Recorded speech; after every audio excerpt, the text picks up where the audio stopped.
On screen.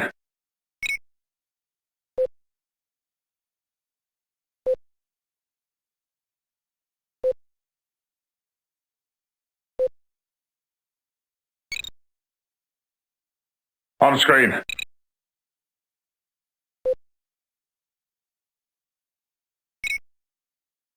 What the hell is going on?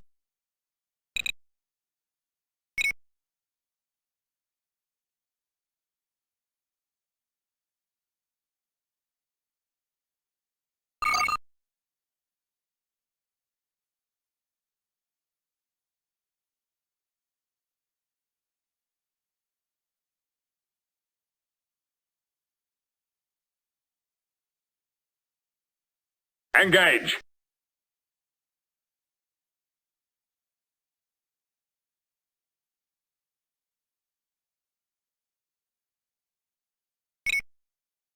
I want all the power you can give me.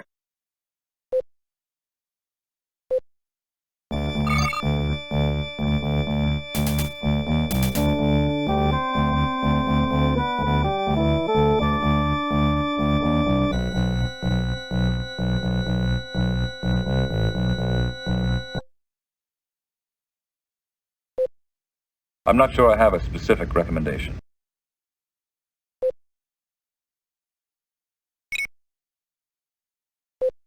Not good enough, damn it! Not good enough!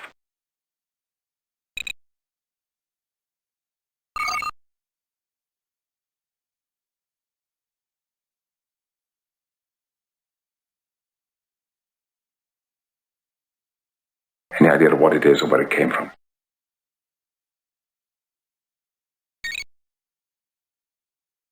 I'm not sure I have a specific recommendation.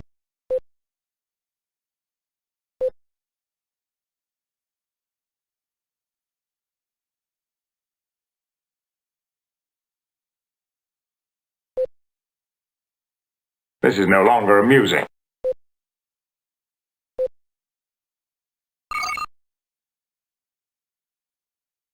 They seem normal enough.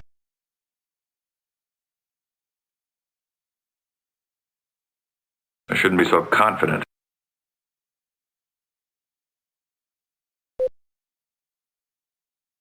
Make it so.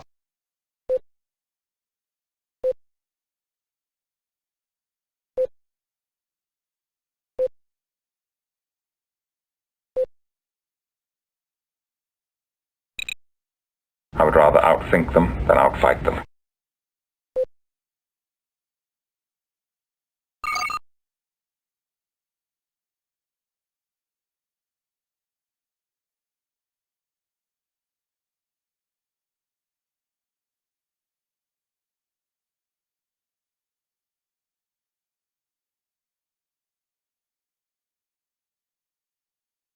Engage!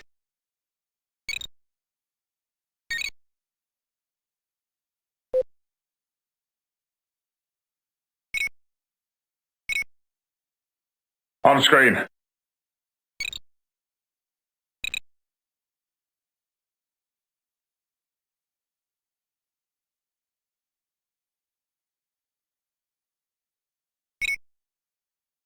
Let's investigate.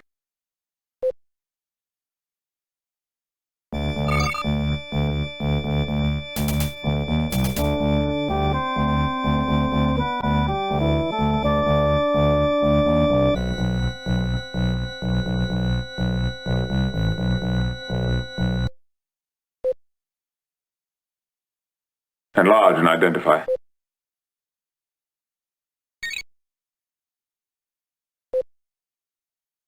I shouldn't be so confident.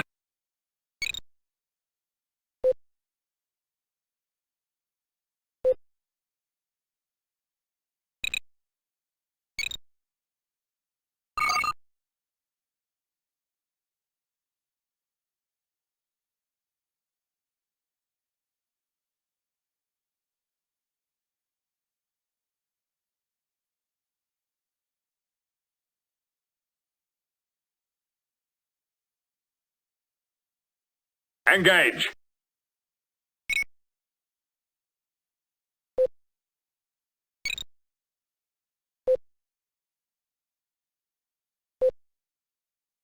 I'm not sure I have a specific recommendation.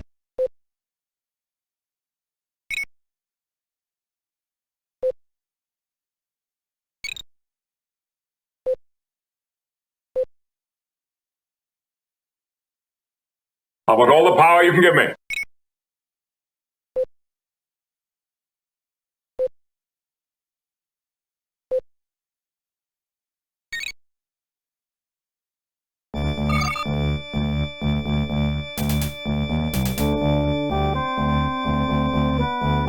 Strange.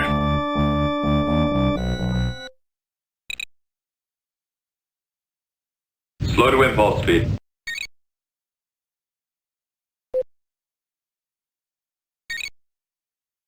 Stay calm, everyone.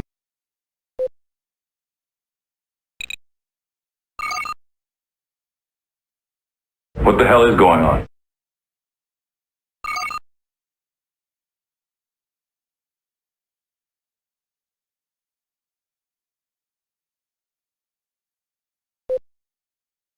I'm not sure I have a specific recommendation.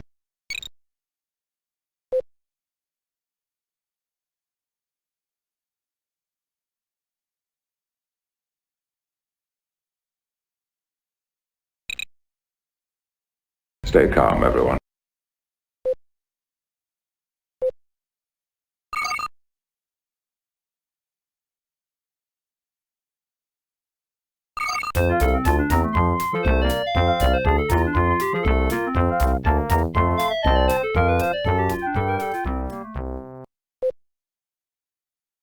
Let's investigate.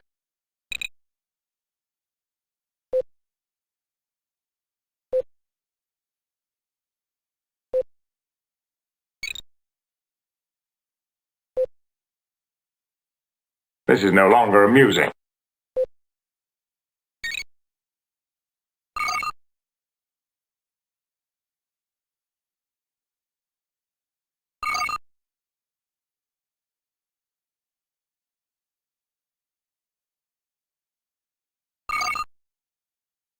Macro head.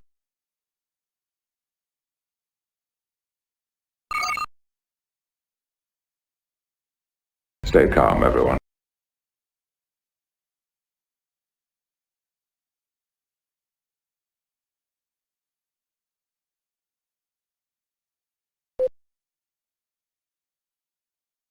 Slow to impulse speed.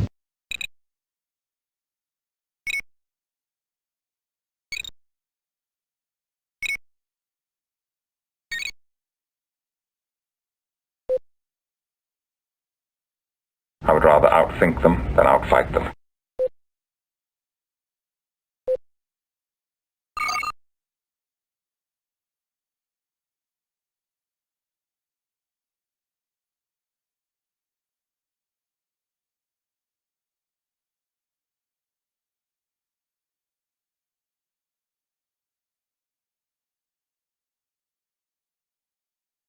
Engage!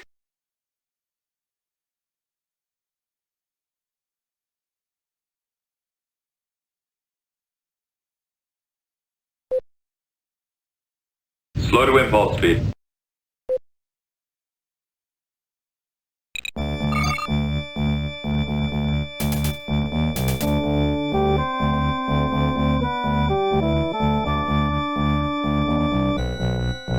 Strange.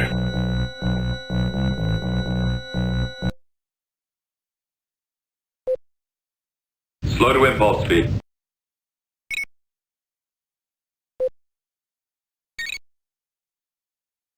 Not good enough, damn it! Not good enough!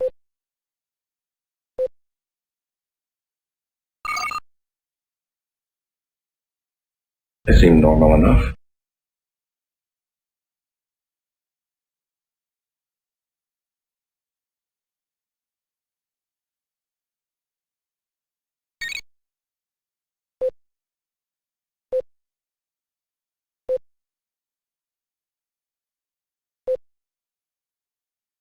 I'm not sure I have a specific recommendation.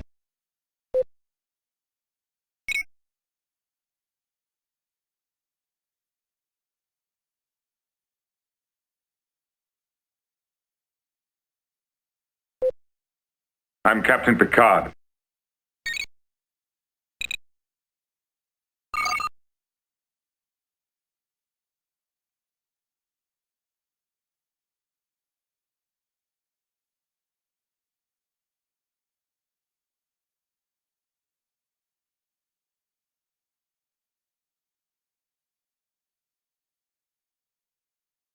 Engage.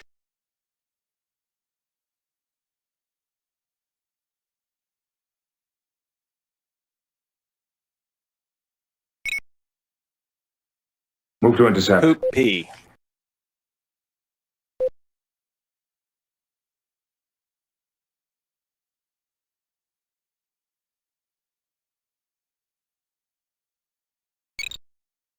How about all the power you can give me?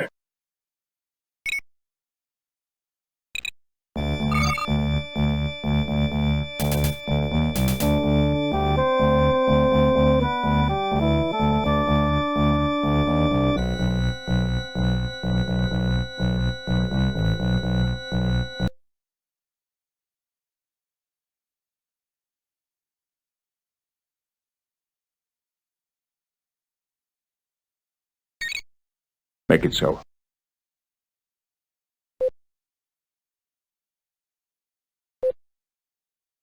In my opinion, sir, they're gibberish.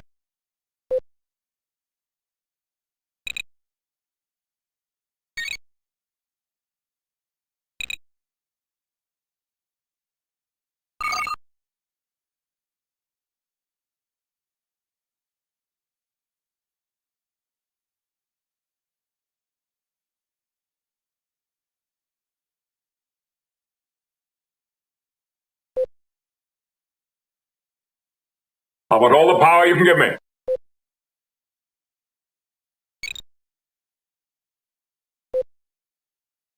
I shouldn't be so confident.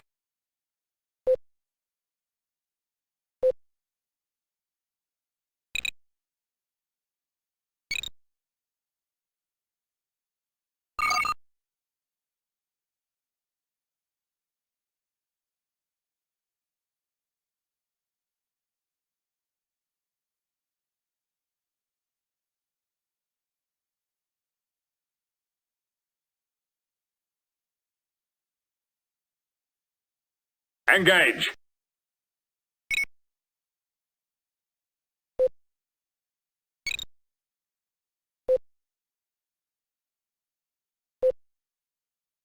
I'm not sure I have a specific recommendation.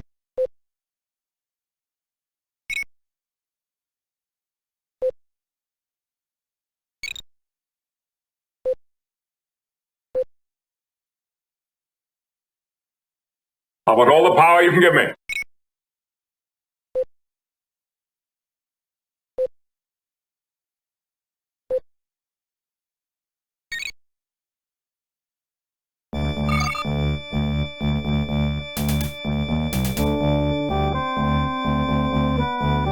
Strange.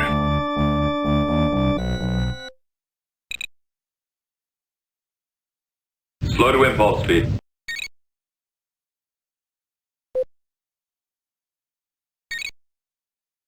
Stay calm, everyone.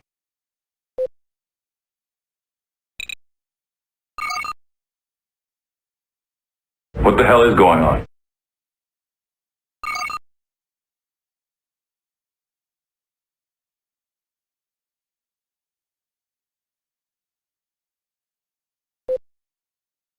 I'm not sure I have a specific recommendation.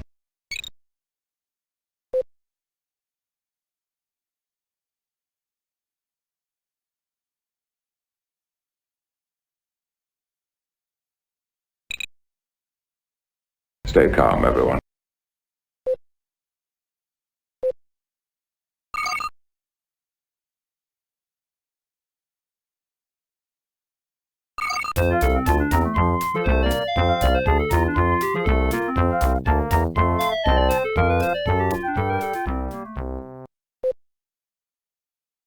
Let's investigate.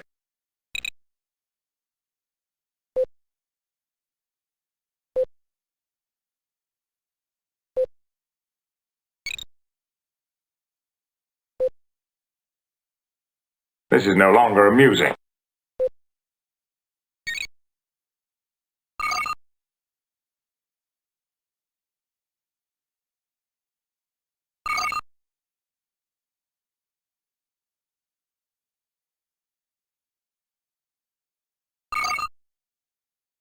Macro head.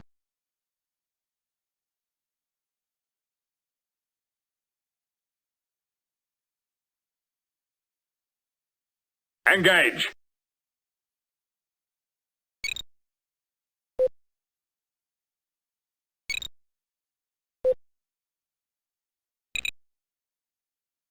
Slow to impulse speed.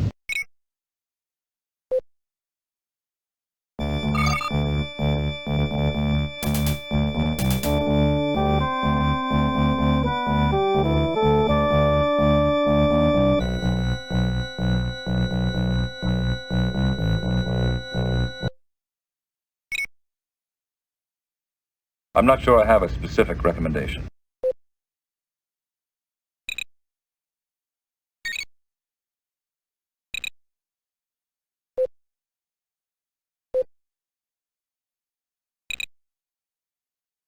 This is no longer amusing.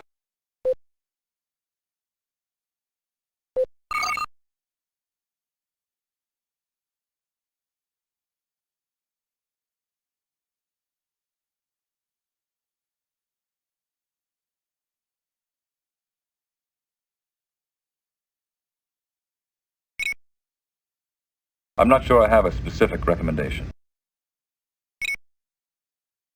Welcome, ladies and gentlemen. Coming to you live in Technicolor from the beautiful Hollywood Hills, California. The show where the total retail price of their advice is $0. This is Timelines Talk.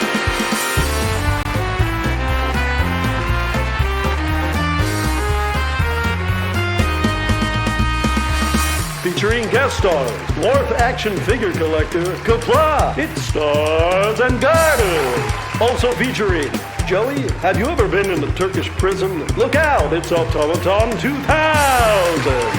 He's probably safe for work. It's Shiapor. And now, the man with the chatter, he doesn't have a bladder. Here's your host, Captain Idol. And also, Big McLarge. Yes, welcome, ladies and gentlemen, to another edition of Timelines Talks, the premium #1 exclusive show for all things Star Trek Timelines. As the intro well demonstrated, I'm joined by a plethora of hosts this week. We have our mainstays, Otto and Stars. We're also joined yet again by Big McLarge, and joining us, a very special occasion. There's always a special occasion when Shai is here. We have Shiapor himself, the actor extraordinaire. Gentlemen, welcome to this week's show. We've got a big E to go through. Unfortunately, unless we... Well, we also got a show, but there's the big E. That's the big. That's Not that you would know it from the intro. Yeah, I know. We've fired that voice actor since he recorded that. I literally found out you were coming on about 10 minutes before, so I was like, I don't have a clip of all five of us on the show, so I've got combinations of various of us in various forms, but I need to make one of them on the rare occasion that there is 5 of us. But cool. No, yes, we're going to be talking quite a lot to go through this week, so we will visit What the Dove again at some point. Maybe not tonight, but we will see. It will definitely. I think that's definitely gone down well as one of our funniest moments on the show from last week. For anyone that can saw the whiteboard, that has definitely taken a soft spot in my heart. I think I had a. Or maybe we will do it. Maybe we will do it tonight. Stay tuned. You never know. I took a couple of days off Discord at the weekend, and I just had a message from Auto that just said, "Shave the mutate," and I just cracked up laughing. Things you didn't expect to hear on your gravestone. Brilliant. Guys, how are we this week? How are things in your individual worlds? Strange and new. Strange and new. That's what my worlds are like. Full of Jeffrey. We can only hope. Yeah, no, I'm doing pretty good. How about you guys? I hear that someone had a very special day. Oh, are we talking about me? Maybe. Yes, because every day is special when we have you. But it was a very particular special day. A big day. Oh yeah, it was my birthday on Friday. Happy birthday! Happy birthday! A rap He's a jolly good fella. As we try and do, and as I definitely recommend, if you have the ability to do it, we go on vacation every year around my birthday. That way, there's never a question of, oh, should I take off work on my birthday or something? No, I'm already halfway across the country on a road trip at that point. So, yeah, so we did that, and then we just got back yesterday. We were out for about 9 days, going on toward the east coast of the U.S. And it's exhausting. I am exhausted, but I am here, and let's do this. You go on vacation together for your birthday. Yeah, I do recommend that. If you do have a family unit, go ahead and keep them together for that. You know. Yeah, so I'm going to be gone for like 10 days. I'll leave some money on the counter. Don't spend it all in one day. Bye. He takes his 2 favorite children, and the wife gets the other 2 for the week. Yeah, and actually, I'm going to go ahead and take a couple $100 back off of that because we're going to need that, and you really don't need to ask me why. But I need to hire a nanny for when I go visit the brewery and I come back like stone cold drunk. Yeah, no, we all go as a family, obviously, and then it brings you together and also drives you apart in very unique ways. Being in a captive audience, all together in either in a van or a hotel room and all that. But it was great. We had a great time, and as I said, if you can be out traveling on your birthday, it's great. And I would give it a try at some point in your life if you haven't already. 7 hours one way, and the only thing coming out of the speakers were Timeline Talks on repeat. And your family sat there through the whole thing. They were just waiting for the poop pee bit again, right? But he said the naughty word. Doesn't play the same without the picture. Yeah, thank you. Doesn't quite play the same without the picture, but there you go. Yeah. Shire, how have you been? Have you been keeping busy? Yeah, I mean, it was also a bit of a road trip weekend for me, dropping off the child at college. Ooh. Just to, you know, what, you dropped as off Baby Yoda? Yeah, the child, Grogu, dropping off Grogu at college, you know, with Master Skywalker. Spoiler alert, season 2. It's fine, it's a Star Trek podcast, then we'll watch a Star Wars here. Yeah. But, and you can go back under the rock you were hiding under if you didn't know that already. That's true. That's right. But, you know, just more proof of mortality and aging. Just being surrounded by youth. I like Paris and Trip fan. You need a vacation to recover from the vacation. I do find that, especially if you've got kids. You come home and you're so knackered from the traveling. It's like, I just need a couple of days. Just someone take them away and just let me lie in bed. Well, that's the problem with like a family trip is that, you know, you go to the vineyard in France and you give them a replicator and then like you have a fight in the vineyard with your brother over your Walker simulation. Right. And then it's really exhausting emotionally. Yeah, and then the replicator malfunctions and starts a fire, and you know, and then you have a written 2-hour movie. Computer, replicate me a fire extinguisher. Oh, never mind. While you're at it, why don't you replicate me a new family? End simulation. Work for the doctor. All right. Okay. That's such a Volky idea, Big. We've got some news. A bit of news. Next week we'll be doing going back and playing some. Me and Stars will be coming back and playing some Armada, and anyone wants to join us, come and see that. The week after, Ben's coming back on the show. WRG Ben will be coming back, and we're going to do something a little bit different. We're not going to be doing the usual Q&A. We're going to be doing something a bit different. You can still submit questions, but we're going to do what's called a lightning round. We're going to sort of ask for just a single question, a single sentence question that can be answered with yes, no, or pass, because I'm pretty sure he will pass many questions. But we're giving you guys the chance to submit these questions to Ben for 2 weeks' time. And again, they are, is it a Mayweather? Thank you, no name. I think that will be question number 1. A million plot deployed to start a war. So yes, you guys can get that one out early. Yeah, you guys can submit questions through the usual channels. Talk to us on Discord. I'll open on our own Discord, which you can follow in the link below and in chat.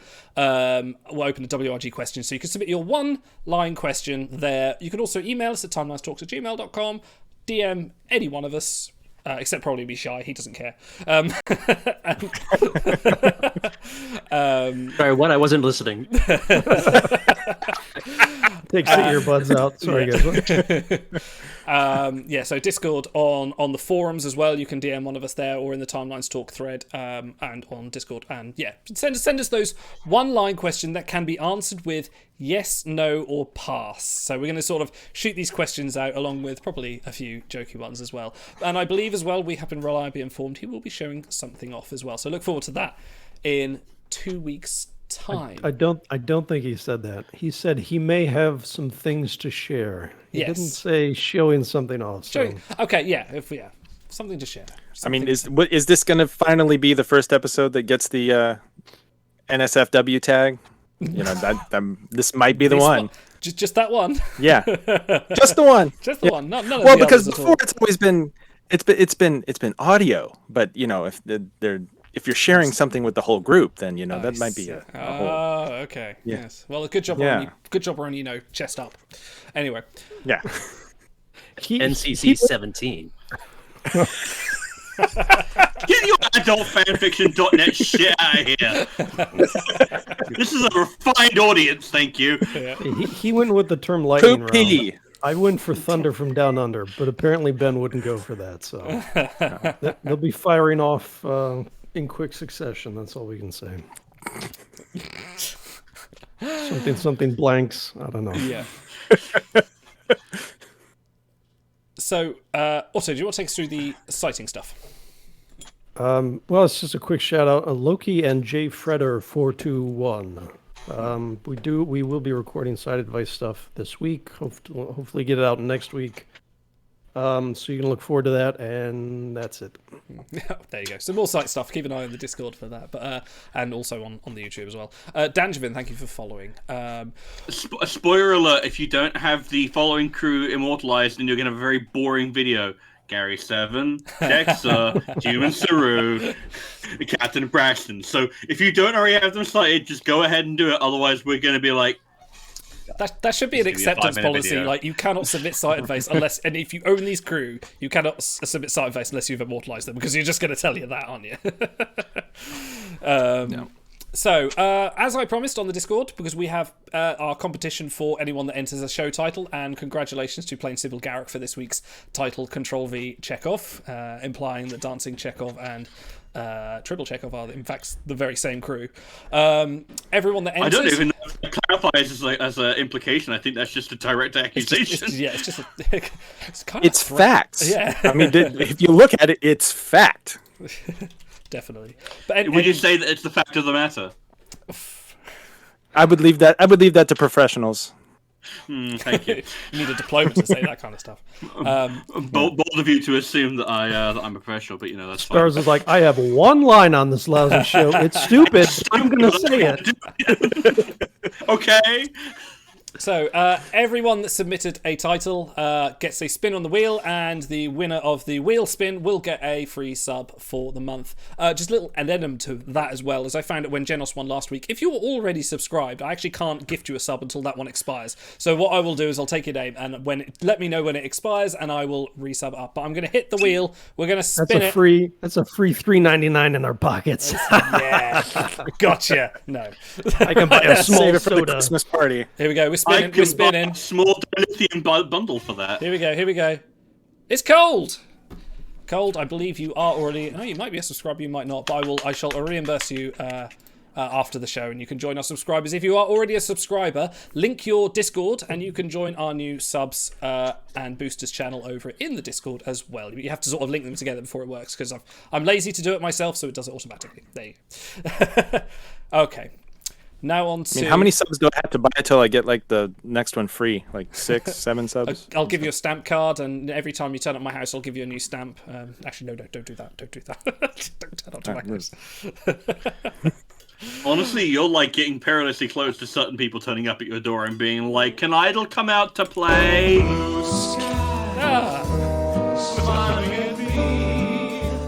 Thank you also for gifting a sub to No Name Namer. No. Paying forward the gift they got from No Name to Cold. Mr. Sorry, Cold. yes. Oh, there you go. Not clear how we link Don't it worry, together. reading is hard. It's fine. Roy Kirk, I believe it's in the Twitch settings under integration somewhere. So if you have a look on the settings, it should be there somewhere. There's a guide online. Just have a little Google and it should come through. And to clarify, that is integration, not assimilation. No. Oh, that would be cool. Get assimilated into the Discord. I should use that as like my little tagline. Come, be assimilated. Okay. Event winners for this week who won themselves I 5... really hope that that's a comma, not a full stop to that was that. It's a fucking order. That's how I've always spelled it. What are you talking about? Super Nintendo Chalmers. Okay. You fail English? Event winners. Congratulations to SSR Maelstrom for winning your 5 for 5 Tribble Zulus, and special mentions to, yes, congratulations. Congratulations for winning the actually objectively best crew of this mega. Yeah. You actually won. Yeah, well done. This was a faction event, wasn't it? Was it? No, it was a galaxy. It was a Galaxy. galaxy. I can't remember 3 days ago. Jesus. Hey, time moves fast in England. What was your event participation, pray tell? I did not a lot. I think I finished the event on the Thursday, so there we go. Also, shout outs to the bus driver at number 5, Law's Data of Data's Law, number 6, the ever faithful Sunkatsei Siete at number 10, GBP's very own Yogi, Flash at 17, Yogi, sorry, was at 11, Siete was at 10, Flash is at 17, No Name Namer at 23, and here's a special shout out and a mention. So Well, hold on, before we get to that. Go on. So Siete at 10, our fleet mate Yogi at 11. They were separated yes. by 8,000 VP, Crazy. which is like, you know, two 1.5 turn-ins. stacks of SR. Yeah, that's not much at all. I think that was still Yogi's highest, so congratulations to him, but top 10 would have been sweet. Thankfully, Timeline Socks viewers, Siete has it on lockdown, so Yeah, congrats. when it comes to events, she does get quite determined. I've seen her get quite passionate about it.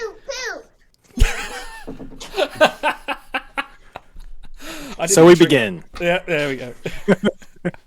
Okay, so here's an interesting one for you. For anyone that scores 1,501 in the rankings. So this happened. Felga Carb scored at 1,500, just scraping in at the Tribble Sulu. Kira Nerys got 1,501, sadly missing the objective. The fun fact was they both had exactly the same VP. So what should they do? So Kira missed out on the gold.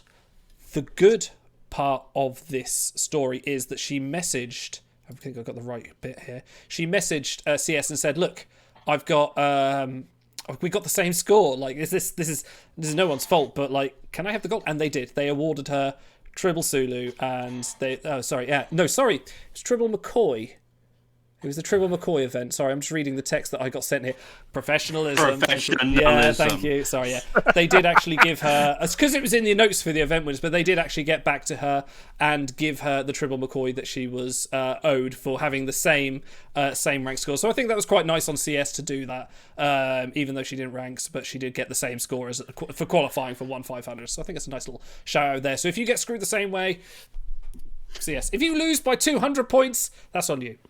By the way, the image is in show chat if you want to throw that one up. Yeah. So what we've learned is, Poopy. for the next event, everyone please play exactly one shuttle mission so that we can Exactly all tie. one. And we'll all get 5 copies of Tribble Chekov, immortalize them, and then collectively forget that he exists. Shy has the right idea.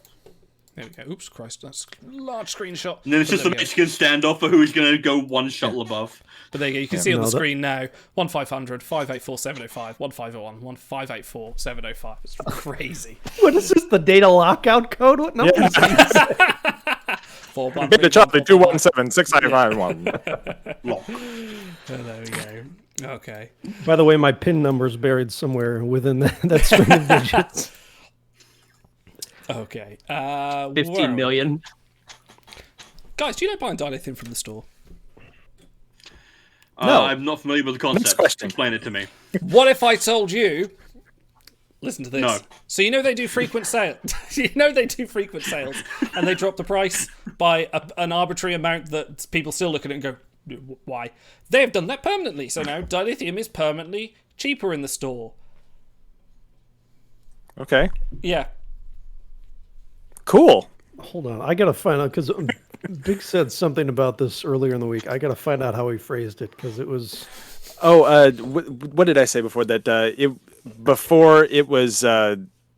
It was like criminally priced, and now it's just merely extortionary. Is that what I said? It's just maliciously priced. That's fine. Oh, here we go. We decided to make this exorbitantly priced bleep nobody buys, merely criminally priced. So Yeah. You downgraded from Gala down to Quark, so it's fine. how's that for Yeah. gratitude? Yeah. I think giggling children is brilliant. Yeah. They're laughing at WRG's Dilithium prices. It's As fine. I check the user list to make sure Ben is not watching, and we're good. All right. Is I this a don't know. It's function? never coming back in the chat after last week's rounds of What the Dub. Never. No, I don't know if you're familiar with the children's book. If you give a mouse a cookie, but I think what we've done here, because I played the bit back for them with the things. So if you give Big's kids a poop pee, then you'll never be rid of them again. And I think that's what's happening here. They I can't believe you're want going to get like an airlock secured on your door. It's true. Yeah. Like they try to get in and then they just like start like getting like a laser torch to just like burn all the way through. Just phase of the lock, like in Voyage Home. Well, yeah, it's like I'll be at Home Depot or whatever. It's like, oh, so what do you need this padlock for? My closet. Your closet? It's for Yeah, don't ask children. questions. Yeah, it's for my kids. Not even better. The children in the closet, that's why. And then it's like, okay, so I'm going to put you on the register now. This is gonna be I great. heard gonna be a cake. long Am I show. invited? I can turn off the triggers tonight. That's even better.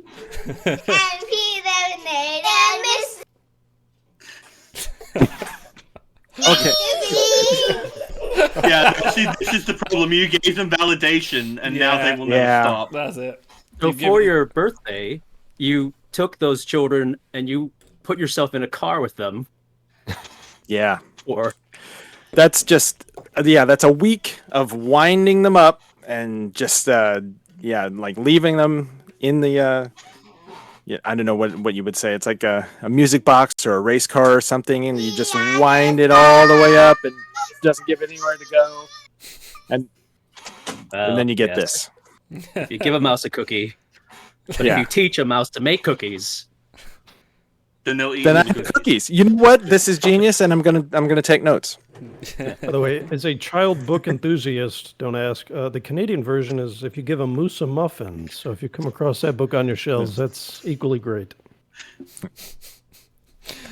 So, is the dilithium thing a market correction for all the ostensibly easier ways to get dilithium through events? What you mean, offer wall? the offer wall deals where you get like 100 billion dilithium for playing like a bad mobile game to level 20? Yeah, about right. Yeah. See, I'm on iPhone. I'm on iOS, so I'm not familiar with this offer wall. Anyway, We've never talked about it in any depth, really. I'm not No. surprised. No. No, I mean wish we it was we strong. barely even paid it any notice when it came out at first. I mean, it just was a didn't trifle. even really attract our attention. We worked our hardest to make sure it was removed from half the player base to give the other half a huge advantage. So you can thank us for that. Well, I can't wait for that to be the next accusation. We're not WRG shills, we're Apple shills. So anyway, yeah, no, the dilithium thing is just it's inconsequential, I would say. I mean, it's nice that they would make something slightly cheaper, if that sort of thing is your deal. I've never bought dilithium straight from the store, and I don't think I ever would. And this change in price is not going to do anything to attract. Well, because over and above anything else, there are other deals that come up often enough that have other stuff attached to it that just get you more value for the same amount of dollars. So, I mean, what's the incentive to do that other than some kind of desperation thing where you just have to have something right that second and you're going to pay whatever it costs to get it? Look, Well- Big, I need to be able to pull my premium 10 times pull right now. I can't wait until tomorrow. I need that 1 out of 4 Bajoran disguised Descartes. I need him now. I mean, All there are his grades. So the worst, in my opinion, the worst way to spend dilithium, and I'm sure someone will agree with me. There's faction store, whatever. If you get into a race thinking you can rank somewhere in an event, and you're like, I just need a few more VP, and you go to buy dilithium, that ain't the way that works, that buddy. that will never work. Like, it just never Human works. Saru. You can't edge out that little bit more. I did that for Human Saru. So if I'm at like 1508. Yeah. If you're 1508 and you buy dilithium, you'll end up at 1509. That's just the way the game works. I feel better about myself now. So, like you say, there's different ways, but I mean, the different ways of obtaining dilithium are... sorry, you've distracted my... Bring back Starry Skies. Yes, that's the better deal. Just buy rep rations, for fuck's sake. God. We'll have a deal for you on the store right now. Let's look about where you can get dilithium from now. I mean, you get, even if you just tap once an event, you get like 50 dilithium. You've got the monthly card. You've got the offer wall. You've got your... occasionally they decide to throw some out if you ticket a CS. There are plenty of ways to get dilithium, so I can understand why they've dropped it. I just don't think they've dropped it competitively. Like, they're competing against themselves because they run those sort of 20-pack 3k dilithium offers, which, again, if you're spending money on this game, whatever, we'll talk about we're not really going to talk about the value of things, but they do offer more competitive rates for dilithium if you're interested in collecting it, along with the skirmish packs, for example. So then they're competing against themselves. Some players even go so far as to get Amazon coins. Exactly, and blah, blah. Shut up, UK advantage.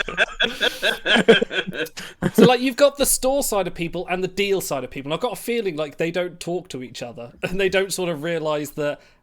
I mean, I understand they want the people to buy more of the actual deals because they seem more attractive. It's better than the store, but I don't see why they brought the store down a marginal amount. 3-day period, it will never come back. Apart from that, like the last 50 times they've run this exact one on a rotation of about 2 months. They've got like 3 deals. It's reps, packs, and whatever else they do. I don't know. It's just what Big said. The store is there for the impulse buyer. That's why they're called limited time offers, and the store is always there with its warm, comforting dilithium arms. So that the exorbitant prices are just there for the impulse spenders, which you'll find that in every aspect of life. Yep. We're all sitting here waiting for the next leap year so we can get that bloody awesome leap year deal again. Where it's like 20 million dilithium for £3.50 or whatever it was. Since we were talking about it with you, especially Shy, shall we skip ahead just a little bit to events? There's been a few topics of conversation. One that you yourself, Shy, started that about event frustration, ranking in just under 1500, and a little bit of burnout. Do you want to talk about your experience with that? Well, I've been playing this game for maybe 5 years or so. I think I've told the story previously of going to Star Trek Mission New York back in 2016 and seeing the then Disruptor Beam booth and walking up to them and saying, "Oh, you're the guys with the super grindy game," and then they handed me a free 2-star Chekov or 1-star Chekov flyer. But yeah, so it's just. I appreciate all the improvements that the crew there has put in over the years to sort of make the game more robust. But the events just get a little repetitive, and there's been inflation of competitiveness in the events.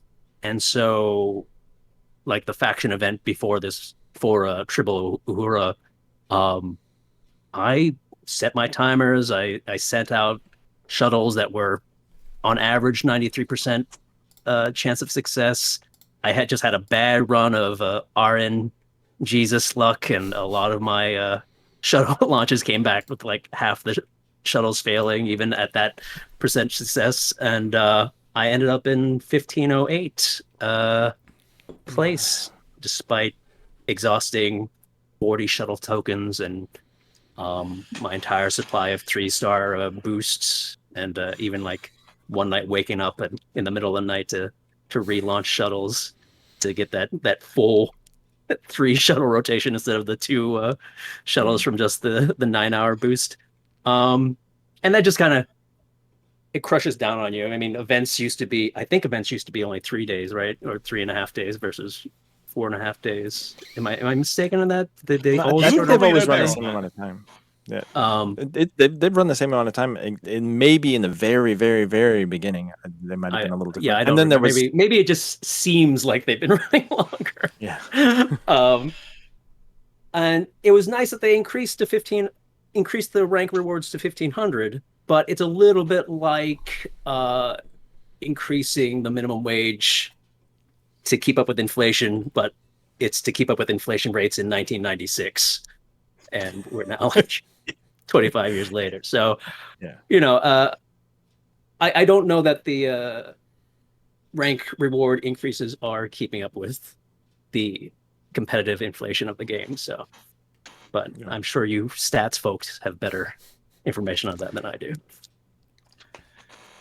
Well, I'll come out and meet you in the front and say that, like, I think I probably told the story of my missing activated dodge by, I think, like, probably 7 or 8 places, just like how you did, and it really does hurt. It's that one that it just as how you remember your first 10-hour voyage, or you remember your first like event, like, you know, rank of any kind of note.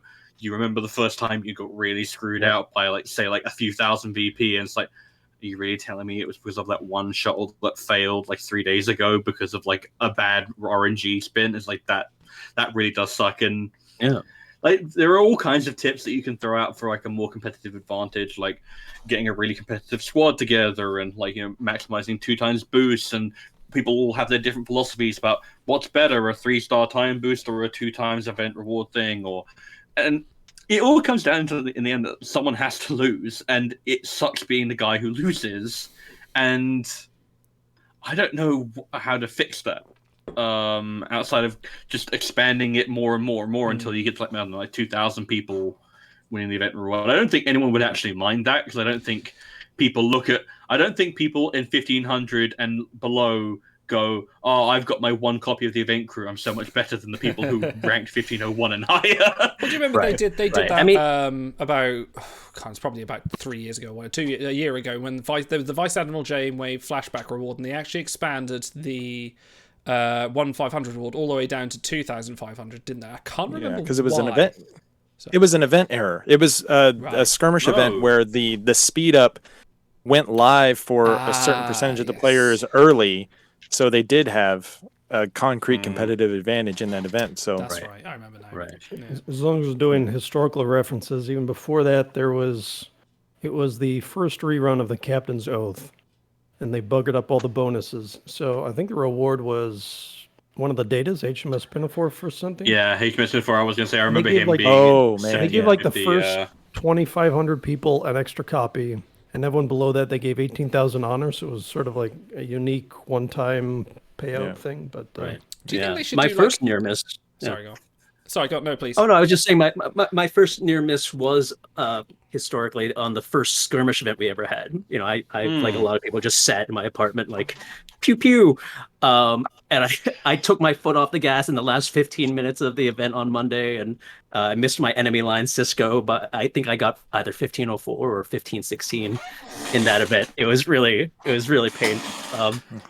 And in this mega, I also missed McCoy by I had got 1528 or something was my. So just recently, I'm having a lot of event near miss fatigue. But so here's a suggestion for possibly how maybe they could get around this. Maybe they could have what they have in MMOs is a need or greed system, don't they?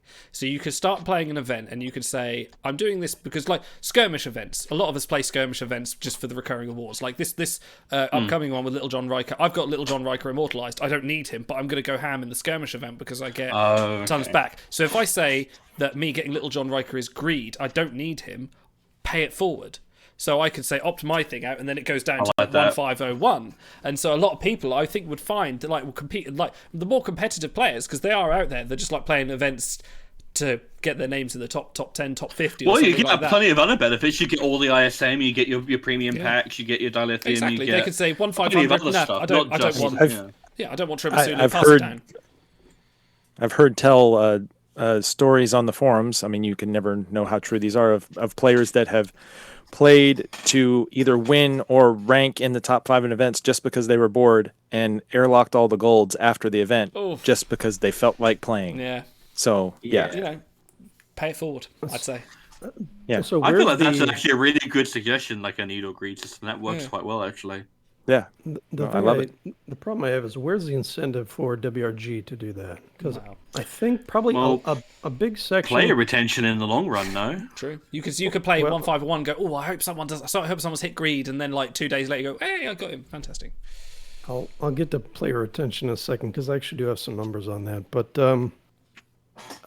I feel and that's the thing we don't know is there are two big groups that would buy event packs. One, you got one or more copies, and you figure, okay, it's better to fuse than to get a fresh one and lose out on a crew slot. And the other big group is probably ranked 1501 to, I don't know, 2500. They tried their best, they couldn't quite make it, but they really want that first copy. So I think like a need greed system, I mean, that'd be great for players, but at that point they're sort of cannibalizing one of the groups that is most likely to go ahead and buy those event packs the next week. So True. maybe it works, maybe it doesn't. I mean, then the counterpoint to that would be that maybe you would be turning the players that were in that second group, the ones that tried and didn't make it, they've now graduated to the first group because they now have their single copy, and then they might add on to it. And also, Sorry.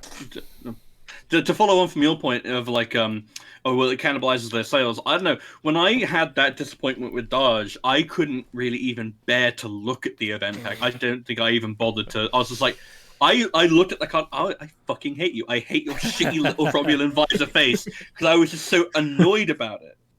And it's like I only got her now because she just entered the portal, and it's Is this why you've never used my Dodge bot? In the Discord. I use your Dodge bot all the time. What are you talking about? I'm not an Android hater, unlike some. Now you get to guess which one of the hosts is an Android hater. And I feel like in the long run, yeah, you'd cannibalize your own sales from people who are like, oh, damn, I missed them by so much, I'll get them in a pack. But I feel like in the end, you would like ameliorate that problem of I don't even want to look at this crew because looking at them reminds me of my event failure. And you also get those people like, well, I've got 1 star. If I get a 2nd or 3rd star through packs, then that's more economical in the long run. And I feel like that would end up making up for it in I don't know. Obviously, we wouldn't be able to know without seeing the actual stats of such a thing. But I feel like in the end, the long-term psychological effect of, as Shai says, so many near misses is really bad for like the long-term health of the game, really. Well, I mean, I didn't have a chance to throw this in when we were talking about the horror stories, but I mean, there are different levels of that too, because I mean, there are people that are 1501 and don't end up completely empty-handed. And then there was something like we alluded to earlier when I was going for Human Saru, and we had all kind of circled that event like, okay, Human Saru, that's a monster card. Let's line up everything for it.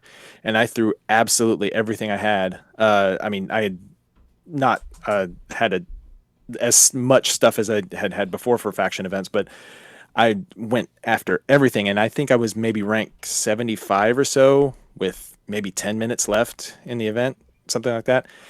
And then it just started dropping and dropping. And then I was in the 90s, and that was just recently after they had changed the event structure to where top 100 gets 3 copies of it. And I panicked and I threw everything in there, and I, was buying shuttles, and I ended up rank 105, and it just absolutely, because I've had events where I didn't get any of the golds at all, but this was just a whole nother level of disappointment because it was just everything that was thrown into it and how close I was, and where it looked like it was going to work out up till right the last second. But yeah, so I think is this the mobile game version of the people who get bronze are happier than people who get silver in the Olympics phenomenon? I think so. Yeah, I mean, on a lot of levels. I mean, of course, it's everybody gets crushed by this stuff, but unless you. And speaking of that, keep the Bad Beat stories coming in chat. I'm going to make sure they're all read at some point before we move off this topic, because we promised you that much last week. This is a point for exercising your demons, absolutely. I'm sorry, I interrupted you there, Big. Did you have... Oh, no, I was going to say, it's just unless, you're automaton, and when every skirmish you sent your mind to, then you never know what the taste of defeat feels like. I gotta tell you, it's the best feeling in the world. I wouldn't trade it for anything. I got married, and consummated that marriage. Skirmishes are way above that. If you win an event, man, it is the sweetest fruit. Sending that to your wife later. In fact, I feel like there is a point that I think that Nietzsche made, is that we are, like, me, Idle, Auto, Big to a degree as well. Like, I'm not as certain on your event participation, but we are a sort of a higher spending group. We throw a lot of our resources into events. We take them quite seriously, and we've gotten quite good at making sure that we are strongly at least going to get the copies that we want, and we can mark our targets, as it were. And I feel like our disappointments are almost nothing compared to like someone like Shy, who doesn't spend, who only throws himself into certain events because he wants the card, because they would help his roster quite a bit, and then like has to watch as these resources that you spent a lot of time gathering, and then you have that thing of if you keep on investing a certain amount of resources and not committing, you end up like deteriorating over a long period rather than making a one big push. And at that point, you have to go, well, how long do I have to wait to make my push? At what point is enough? Which makes it more impressive when you see the VIP Zero and the free to play players. When you guys get to like top 1,500 and go above, because you're not doing what the people who pay do, which was rank every event. You pick, like you say, Stars, you're picking your targets and you're saving up enough to go, I think I can do it this week, and you're going for it and doing it. And stories of like Stellar Isa and like other VIP Zeros getting #1, and it's incredible.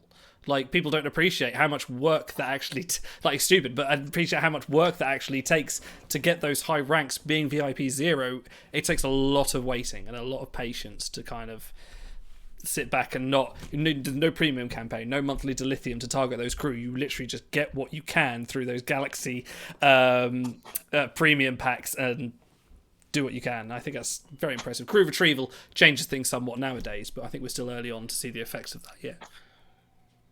Yeah.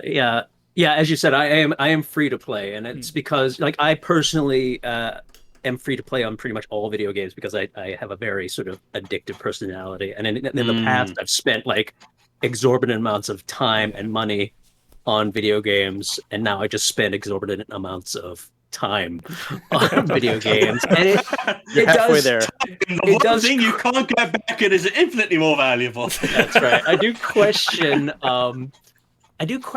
Like it calls into the question about sort of the return on investment of time in these events, and like the way these events are structured. It's summertime. We're just kind of semi post COVID. You sort of want to spend time with friends and family in real life now, and you can't really be on your phone plugging away at a picnic or a barbecue or in a bar as much, or at like a college orientation. Purely hypothetical, by the way.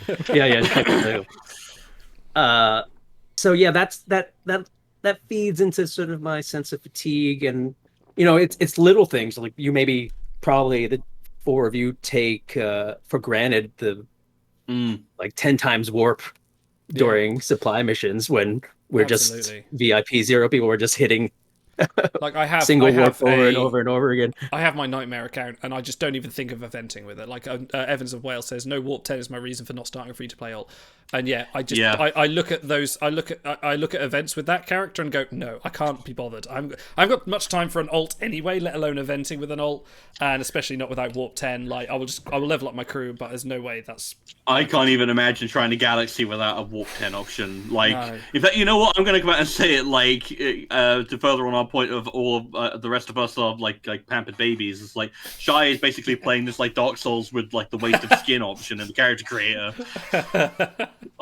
Ultimate hard mode. Yeah. All right, so I want to pull back a second and come at this from a different angle. There is a fella, I don't know if he still plays, JVD Hayden, and he used to post charts on the timeline subreddit of counts of arena players. How many active accounts are there in arena? Because that is kind of our only way to sort of judge player retention. And so if you go back and look at his stuff, it looks like, just from arena, the game peaked at the beginning of 2018. And at that point, the Admiral Division of Arena had about 146,000 accounts that, if you started a new one, that's where they would rank you and you had to work your way up.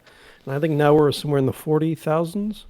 So about a quarter of that. And I don't want to be misrepresentative because we don't have the numbers of who plays and who doesn't, but I think it's probably safe to say that we're a much lower player count than we were at one point in the game. I think... Not only that... Sorry, go on. Not only that, but... Who was it? Says this Cisco one pointed out in chat, which I wanted to bring up. Back in those days, in the good old days, you had to rank top 15 to get 2 copies. Now you have to rank 750 to get 2 copies. So between there being so many fewer players and they spaced out rewards, now you had to be top 1,000, now you have to be top 1,500. Why does it still feel for longtime players like Shiaport and whoever else is in chat, why does it feel like it's so much more competitive when we have so many fewer players and they give out more golds than ever before? I think the difference is okay, you get that with any new game, especially like a mobile game during the first period, and I'm going to say 2 years is probably a good estimation for a mobile game because that's quite long for a mobile game to be in existence as it is. You get the player count, it peaks, it drops. Happens with all games, over time things go up, things go down. I think the difference is with timelines, and I think Ben actually said this to her once, is that like timelines players can be, and I quote, sticky. Like the people that are playing have been playing for a long time and they will always play for a long time. And I think like you still say, there's still 40,000 people playing Admiral's Division. Whether that's up or down, that's still a lot more than 1/500. So, and to be fair, we have to keep in mind the fact that like Admiral Division gives out schematics, which like most people who are long-time players don't even. Yeah, exactly. You might do it for your dailies, but if you don't do your campaign or whatever, then. But like we say on the show, I was gonna. Sorry, like you say on the show, we see the same names in the top. We're shouting at the same names that we recognise in the top 50 all the time. So it is the same kind of players that are making that jump, but they're also sort of the casual people that occasionally peak up and peak down. And I think there's the same sort of core group of people that are, that are there. Sorry, Big, go on. Well, for one thing, I wonder if this, and we haven't talked about it yet, if this new ship, the Roddenberry, coming to Admiral Rewards might perk up participation in the Admiral Division of Arena, so those numbers might go up again. If anything, it's going to be the best opportunity that we have to know if that was a permanent loss of players or if it was just people that stopped caring about Arena. Yeah. Unless they start giving out gold sites for ranking in Arena, then maybe... Okay, load up the protons. But the other thing, if you could get a one-time like gold citation for ranking number 1 in an Arena division, I would actually go for it for once. Yeah, but that's not like I do. Not to brag, because this, I think everyone does this. Who's got the Kraton or the Proton with the usual Ardra and the booms? You will do that about 3 times a day. So that's not. Well, yeah, but I'm saying do it a one-time. Oh, okay. Oh, yeah, okay. I can see it a one-time thing. Yeah. Not being able to farm it, you'd be able to game that so easily. Oh shit! Yay! It worked. Thank you, Dan, for subscribing. Thank you for testing my new light integration system there. Thank you for subscribing, Dan. Thank you. But also to Otto's point about if the player base is dropping, then why do things feel as competitive, maybe even more competitive now than they did in the past? I mean, I think it's kind of just to use another one of my food analogies. I think it's kind of like a reduction. You just boil away parts of the wine or whatever it is you're reducing, and then what's left is that much more potent. So all the players that are left are the hyper competitive ones, and we're going to stay no matter what. And us. And that are you saying that Timelines is the crucible in which all players burn? In its impurities are burned away until we left the pure product, the whales, for all time. Yeah.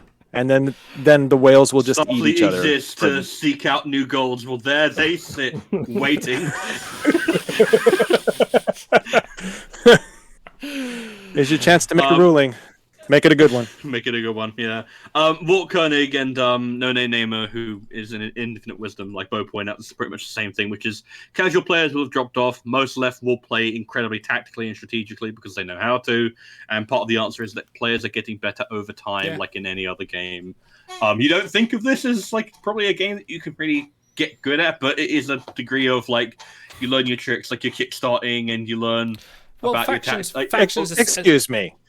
Was that not the entire premise of one big book of behold advice and this here No, that's show? dead now. That's gone. getting better at this game. No, but here's the thing, with the factions events especially, the longer people play it, the more you get of certain crew with that trait or that bonus or that crew ranking, and the longer you play, the more of those crew you get, and the more successful shuttles you will get. And that's something when a new player comes and goes, why can't I rank in the event with, I've got 4 shuttles and I've got the crew in this event that I've just got from packs. I'm like, yeah, but people have been playing for like 5 odd years and they've got every version of Kirk under the sun, so what can you do? Yeah. Yeah, no, On the arena, by the way. I would just say on arena, just as a little side note, one of my little mini games I play for myself that I enjoy is trying to get first place in all 3 divisions simultaneously. I've managed to get 2 out of 3 so far at any given time, but I am having trouble zeroing. I did do it once. I was waiting for you to say that you had gotten to that within in the span of the show, and that's here's the proof. Yeah, no, that's us. Hold up his phone. Right. Look at this. No, I did do it once, but I did Done have first to. Kang just to do it. I did have to spend dilithium to buy more more ship tokens to get. I think I was like 20 or like I'd got into the hundreds of each region, and I was just like, I'm gonna do it and buy I bought 1 round, and then I got number 1 and all, and there's a screenshot somewhere of it, and yeah, it is possible, but I don't. Speak to the experts. So what you're saying, Idle, is that WRG should start running limited time offers offering arena battle tokens. Idle would buy him. No. I mean, unless you're credit farming. You outed yourself on this one. Okay, we like get to get in our digs. Right, this is because this is 10F's fault. When I was in the 10F fleet, there is a little achievement you can get in 10F for ranking number 1 in the top of all fleets, and that is something that they all do, and I did it as well because that was peer pressure. Yeah, peer pressure. They bullied me. I will say Peer pressure. that on my my much neglected, barely visited alt account that I have. There are 2 emails in my inbox. One is the Convergence Day Quark because I don't have a crew slot for him. And the other is that one time that they sent out arena tickets as a mea culpa for some reason. It's like, I don't know when I need these, but I will need these, and I'm not just going to burn them on a random Tuesday. Hang on. Roddenberry. Here's the perfect. Well, here's the perfect segue. So the U.S.S. Roddenberry is now. No segue, because I promised to read all the bad. We need to read some gripes. You do Fuck that, your segue. and then we'll pretend it didn't happen, and then we'll segue seamlessly. Open the morning of grievances. Okay, please. Serenity now. It's like when Matt Damon gets kicked off Kimmel every week. Sorry, we don't have time to read your grievances this week.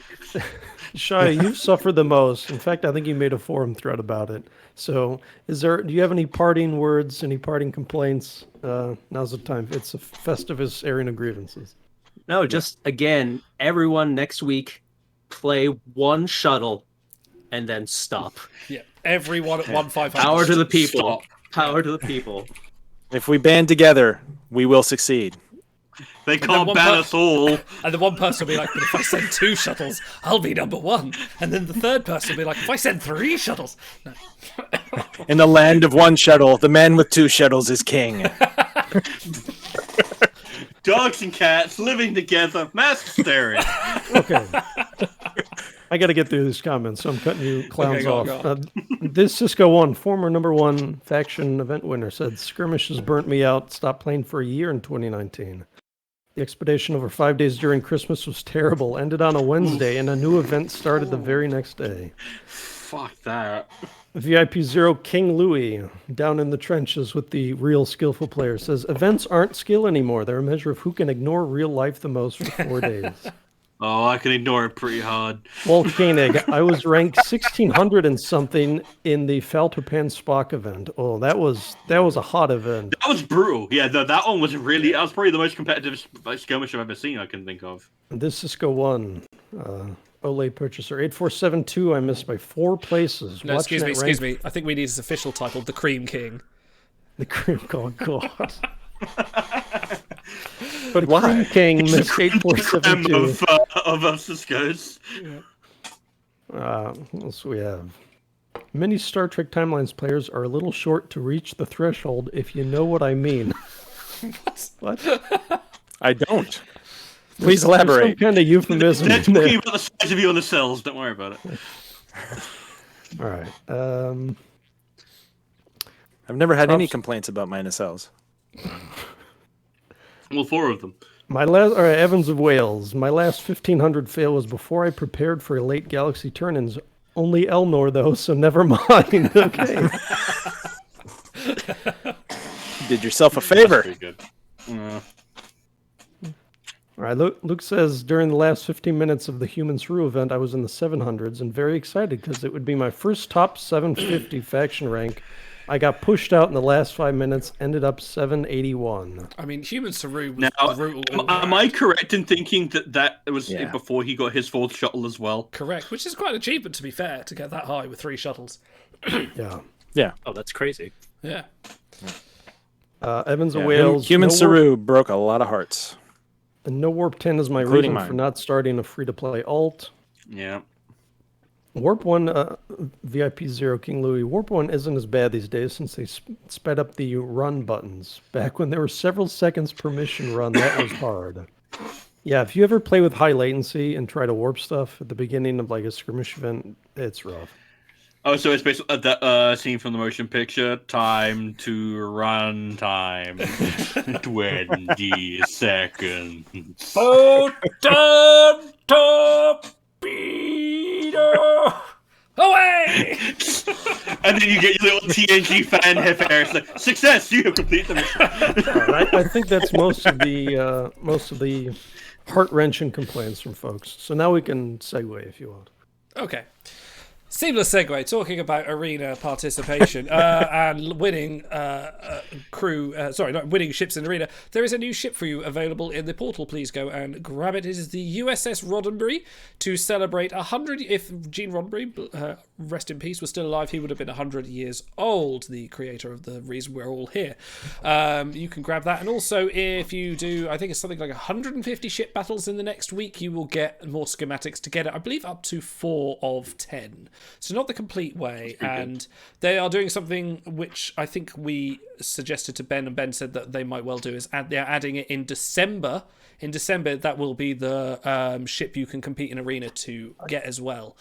I think they're adding it until December, so you should have a few months to... Oh, that's very nice. Oh, okay. think. Oh, right, I see. I thought it started in September. Yeah, I think it's September to December, so you have a couple months. I missed it already. Right, okay. We are your number one source of Star Trek Timelines news. We never get anything wrong at all, ever. Never. I'm going to say October just to feel like a part of the conversation. $1, Bob. April, Sember. So, Navoon. when they were picking... Marchtober. March! Yeah, there we go. Janutember. Okay. Thank you for bringing back Picard, my favourite holiday. So when they were picking the U.S.S. Roddenberry, great ship name, brilliant, love it. Why did they have to pick the constellation? Like, this is supposed to be a centennial event, and it's supposed to Because be... constellations are all on anybody's mind these days. It's constellations all the way down. Oh God, really?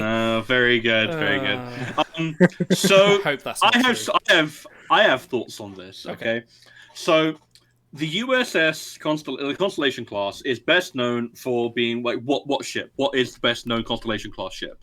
The Stargazer. The Stargazer. Yeah. The Stargazer. So that would have been the most obvious choice. You could have had the Hathaway as well from Peak Performance. That would have been a fun little niche pick. Oh, I love that episode. Yeah, so good. Yeah. And you could have had some fun with the arena abilities for that. But what I have a problem with here is, do you look at the registry number? It's NCC 7100. And I think that's meant to be like a spin on the Enterprise's registry number, which is 1701. And then if you go back and watch all the old TOS episodes, they rearrange all those numbers to different configurations because they were just using AMC model kits. So the Lexington is like 1071 and like stuff like that. So I have a question. Why is this not a Constitution class ship? Yes. Exactly. Yeah. Why? Yeah. That's the thing. Why is it Constellation? Why is it? But if anything, why is it just? This is supposed to be a big occasion, and I've got a point to go with this. So this is supposed to be a big occasion. We're celebrating the founder of everything we're here for, the founder of everything we love, Star Trek. You know, Gene Roddenberry. We're celebrating his 100th birthday with a reused ship asset that you got at the beginning of the game, with a kind of giveaway with some ship abilities that are interesting, but ultimately not going to shake things up too much in terms of the meta. And also, like, I made this point to you guys. This is like, we've had this back with the 5-year anniversary. I would hate to be at a WRG office party because the lights would be on full. There'd be some moldy cheese sandwiches in the corner, and everyone would be standing around going, "So we're here." Like, it's just the kind of occasion. Like, do you know what a celebration is? This should be something exciting, and you're giving us a constellation class. So I've had some thoughts on specifically what they could have done. And I think anyone who has owned a copy of the Star Trek Encyclopedia might know where I'm going with this. So, if you look in the Star Trek Encyclopedia, which was helped compiled by like the Okudas and a load of the other people who worked on the background art and references for Star Trek, you can look up the entry for Captain Robert April, who is the original captain of the of Pike's Enterprise. And they don't put TAS stuff in that encyclopedia because it wasn't the canonicity of that has been debated. It's now canon because of Discovery and stuff like that. But if you went and looked at the entry for Robert April, it had a picture, and that picture was Gene Roddenberry in a cage-style uniform as Captain Robert April. And I always thought that was a fun little Easter egg in the encyclopedia. And so I have like a thought of, could you not have done a giveaway of shitty TAS Robert April as just like a little wink and a nod? He's +1 veteran. I'm sure really bad like rosters would get some use out of him. People would freeze and forget him, whatever. Or alternatively, just do a Gene Roddenberry as Robert April in your art style with maybe like Voyage rank 100 and like, you know, like perfectly even stats that ended up being like 1701 or something fun, something a bit more festive, something a bit of wink, wink, nudge, nudge. Not, as you say, a reused ship asset. And I feel like that would have been a bit more. That would have been a bit more fun. But as it is, it's just the kind of, okay, this is the thing we're doing now. I guess I'll get the ship and then never use it because it's, you know, not going to come up on my voyage rotation. Well, I will say that, you know, not to totally poo-poo this ship before it's, you know, well, it's still brand new. I think this is a gift to newer players. It's like it could help them get up to speed in skirmishes faster, because you know, the difference between skirmishing on normal and elite and epic is a pretty big difference, especially over the course of 4 days. So anything that you can do to get over that hump faster is going to be a help to a lot of players. Okay, I don't think that works though, and let me tell you why. First of all, it just takes a couple weeks of daboing to get a gold ship, and maybe even because of the way the schematics scale up, the next dabo you get after that might add level 2 and 3, etc. So you can get a low-level gold ship pretty easily, but you can't even skirmish on max difficulty with it until it's like minimum level 7, because you'll just get destroyed. Trust me, I've tried on like every ship conceivable. Yeah. And also, this is a one-time giveaway. So, you know, what happens to any player that joins in like 2 weeks when it's not available? And all the schematics that are in arena rewards, you're not going to rank high enough to get more than 5 schematics each day, which is not going to help. So it's like, it's a whole thing with the way arena is structured is so, it's like anti-sense. Like the people that need schematics the most aren't going to get it. Only the people that have all the best, you know, ships or can be competitive can get it. So, like, I understand the thought behind it, but if that's their intention, they went about it wrong, because a new player is going to get a 410 ship they can't use in skirmishes, and it'll sit along a few other 3-4 or 310, 410 ships that they already have. Just piggyback on the comments, Skycap says, you know, I like the ship and it's not another crew going away. That is good. They are doing things with the giveaway system that aren't just another crew, or 3-star, or another sort of half baked 5-star. But it is. I think I'm not disputing that like them giving away a ship is bad. I just think it's not in the spirit of what it is. The intention is like they're supposed to be celebrating, and they made a post about it and everything. We're celebrating Roddenberry's 100th birthday. The creator of everything, the creator of this game, and your guys' payroll. Like, you could be working at World of Warcraft if it wasn't for him, you know. So like, they could have done a crew alongside, but if, I mean, for whimsy, it would be fun to get Commander Robert April. He would stay in my inbox.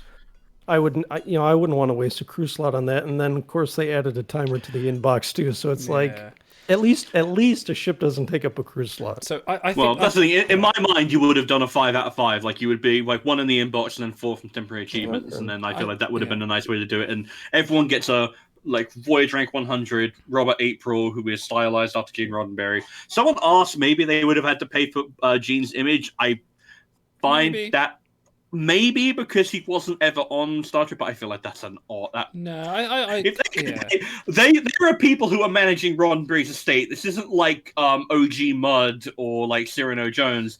You can ask people about getting a picture of Gene Roddenberry for your mobile game for Star Trek. Thank you, Armando Kelly Toy Sonic Movie, for joining. I think like my crux of the issue is it's not about a ship. It's not as about like it's a reused asset. Although that is thing. It's a kind of like.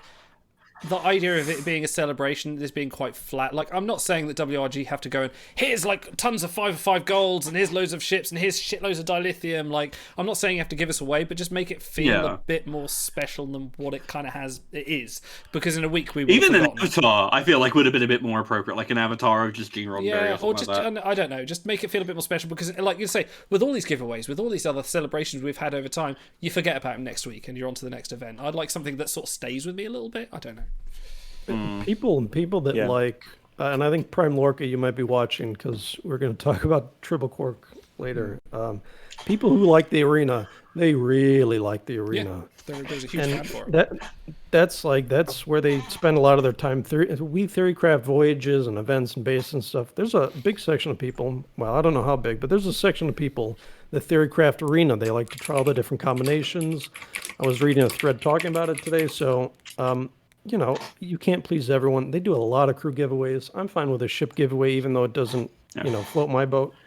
But one thing I want to point out from a voyage perspective, it has 4 traits. So if you're looking for animated bonuses, all 4 of those traits are already covered by about a half dozen legendary ships in idle. If you can put up that image or the list. Another thing that side effect, unfortunately, that's one more crew that you have to scroll through. Now we have dozens and dozens of ships, and when they revamped a ship battle screen, if you look on your screen now, that's what you have to tap through every time you're setting a voyage to try to find the one that's the highest level, that's the animator match. So, while we're waiting for them to revamp that system, this is one more on the pile that you're going to have to tap through, which is that's the only drawback to me. It's one more that I'll have to scroll from the back to get back to the Federation Scout one more time. Yeah. Also, this Cisco says that it should have been an IDIC avatar, like the infinite diversity and infinite combinations, like logo. That would have been fine. I would have been perfectly okay with that. Also, because that would have been in keeping with Gene Roddenberry's slightly less wonderful tendencies. By the way, and I don't know if you mentioned this, I had a brief audio dip out, but the registry number, 7100, this is a bit of a deep cut, was the registry number on the Constellation model that was in Picard's ready room, the unnamed Constellation class model. Okay. Right, okay. Oh. Hold on, you're saying someone that works at the studio actually knows some Trek trivia? Is that what you're saying? Apparently, there's some nerd cred going on in WRG. So, no, listen, I can't wait for the 60th anniversary to be like Cisco's clock. Right. So my dream is at some point. My dream is for this show. I've not got this in the process yet, but I would love to have a kind of like a game show kind of trivia where we get some of the community on, and we have like teams of 3, and I ask you questions, and then you can face off against these guys. But I would love to have the WRG team and go, on Stardate 213.51, blah blah blah. Cisco once bashed his head against which bulkhead in Section C? Actually, our favorite idea this week was to have the WRG folks that were on the charity stream, come on and do What the Dub. Yeah. And they're going to dub over a bunch of whiny player complaints for like every one, and they're going to point and laugh at us, and it's going to be well deserved. Yeah. All right. Hey, did you know Hey. Robert Beltran is trending on Twitter? Oh yeah, so I contributed partly to this because I was on Twitter, like trolling through and being generally nefarious, and I noticed on my training thing, I was like, okay, yeah, and I was like, why the fuck is Robert Beltran training? And I didn't get it when it was trending at Chakotay. How dare he have other work? I hit like Command R and I was like, I got refreshed. That's gonna be a bug. That's gonna be some other Chakotay. And then it's like, no, Robert Beltran was right there, and it's like, there is a reason why Robert Beltran of all people was trending on Twitter. Oh fuck, he won an Oscar. Well, let's be honest. That's not going to be the first thing you think of as to why Robert Beltran would be trending. I was worried for a moment that he was dead. Yeah, It was my rant last week. Come on, let's be real. Set the world on fire. So would you like to know the Well, real anyway, reason? why was Robert Beltran trending? Robert Beltran was trending partly because it's just been announced that he is going to be his voice, in fact, is going to be in season 2 of Star Trek Prodigy. He mentioned at the recent Star Trek Las Vegas convention that yes, been doing a little voice recording work with Kate Mulgrew on Prodigy, so I think it kind of infers that both of them are coming back in some capacity, bearing in mind we've not seen Prodigy or know anything really about what direction that's going to go in. I think that's great. I'm glad that Beltran has come back to Trek because he's been very vocal about how he was treating his scripts in like in the 7 Seasons of Voyager, to where he kind of burnt out on it in a way, didn't he? You know, this is up there with like if like they managed to get Jolene Blalock to come back as DePaul in some capacity, because like she also had a really rough end of the stick, and it's like getting to see that redemption of like someone who has talked to me multiple times, as you say, about how badly they were treated and how underwritten their character they felt there was. And like, you know, he turned up and he did his work and he said his lines and he had a good few episodes here, and they're like, Shattered is like, I'm shocked that episode is as good as it is, considering the fact that he had apparently mentally checked out of the series by that point. But it kind of shows what happens when you give a talented actor good material. And I'm just really interested to see where his character ends up in season 2 of Prodigy, considering that's a Delta Quadrant show, and Janeway's a hologram. Has Auto joined the writing room and put in a Chakotay loving hologram? Yeah. The show's not even live yet. Let's try to. We can't spoil it. We don't know what's going on. We knew the trailer. But... Anyways, yeah. So I think WRG knew that ahead of time. That's why they released Dreamwalker, and they gave him fucking Voyage rank 290. And I tell you what. That lack of foresight reminds me of a poem from Edgar Allan Poe entitled The Raven. I'd like to read you a snippet of that now. We need a biomolecular physiologist in here. This man is dying. That was the best time check man ever. No, I'm not going to subject you to another rant. That's. Do we get the poem? I like those poems. Oh, I'm disappointed. I'm sure it'll come up again soon. He just holds up a bit of paper and says poop pee. Hang on. All right. My first appointment. Never gets old. My first apartment in New York City was on Waverly Place off of Washington Square Park, where the first reading of The Raven was apparently ever done. Fantastic. By Edgar Allan Poe. So, and quote The Raven, pay your rent. it was high. Quote The Raven, where's my money, bitch? Rick's doing a turd. I think it's about time we talked about the event. This. Well, no, in fact, we should talk about another Raven that has appeared in our 6-packs. We could talk about that. Well, I think we're going to talk about that later. We could talk about that now if you like. Should we talk about that now? It's high on the list of importance. That's true. Segue. That's true. But I'm reading the order they're also set out in the show notes first. He gets very attached to the order of these show notes. They make logical sense. The segues are built in. We have a list, and you guys never follow. Listen. As the host, I'm going to override and say, talking of the event, we have. We'll get to the hand. We'll get to some Umbot later. The host. I the tried. host. I am Rails. the I host. tried. Excuse me. I am the I'm host. the voice of the audience. I am hosting the stream right now. I could turn this whole thing off. Shit. I will turn this whole show around, and there's nothing you can do about it. Drive it into the Grand Canyon. Now give me some skills. Right. Next week's event is the behind the get that behind. Is a skirmish event where you can get the final piece of the end. Oh, we're doing the Hansens. Where are we going? We're going with the event. We're going with the show order that you wrote. The note. I'm following the notes. Are you routing? Stick to the plan. Happy. All right, whatever. What do you want I have sown chaos where I walk. I'm feeling pretty good. We're going to talk about Dr. Phlox, Tribble Phlox. I forgot my point. Dr. Tribble Phlox. Dr. Tribble Phlox brings a small number of tribbles aboard Enterprise NX-01 as an easily sustainable food source for his pets. So yes, Tribble Phlox is the last piece in the super rare puzzle that is all of these last 3 Tribble events, the very last thing, and thank God the Tribble event is coming to an end. Because I don't know about you guys, I'm kind of sick of Tribbles now because we've had them like non-stop for like 6 months. That's kind now. of meta, to be fair. Like the characters in the mega are completely sick of Tribbles, and they're literally eating the universe whole. Yeah, I can see it. So I'm gonna bail and let you guys talk about Dr. Phlox while I visit the Sonic waste extraction unit, whatever it's called. The personal dehydration module. as George Takei referred to it. They beam it right out of you. The debladderification ray. Okay, so Phlox is good, huh? Well, you know what? He's good in the ways that a purple should be good. Yeah. I don't even know about that. He's 4 collections? He's good in the way that long-term veterans who don't use purples anymore want a purple to be. In that case, yes.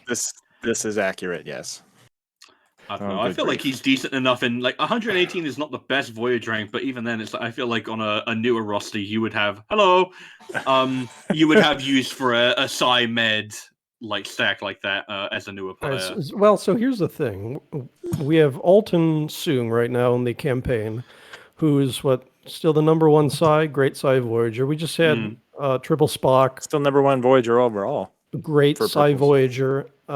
With the order of events, the upcoming Little John Riker event means in the threshold we should get the Bashir, who's also a Psi Med, better statistically than Phlox. So you're kind of being loaded up with Psi crew right now. So, but the Med the Med.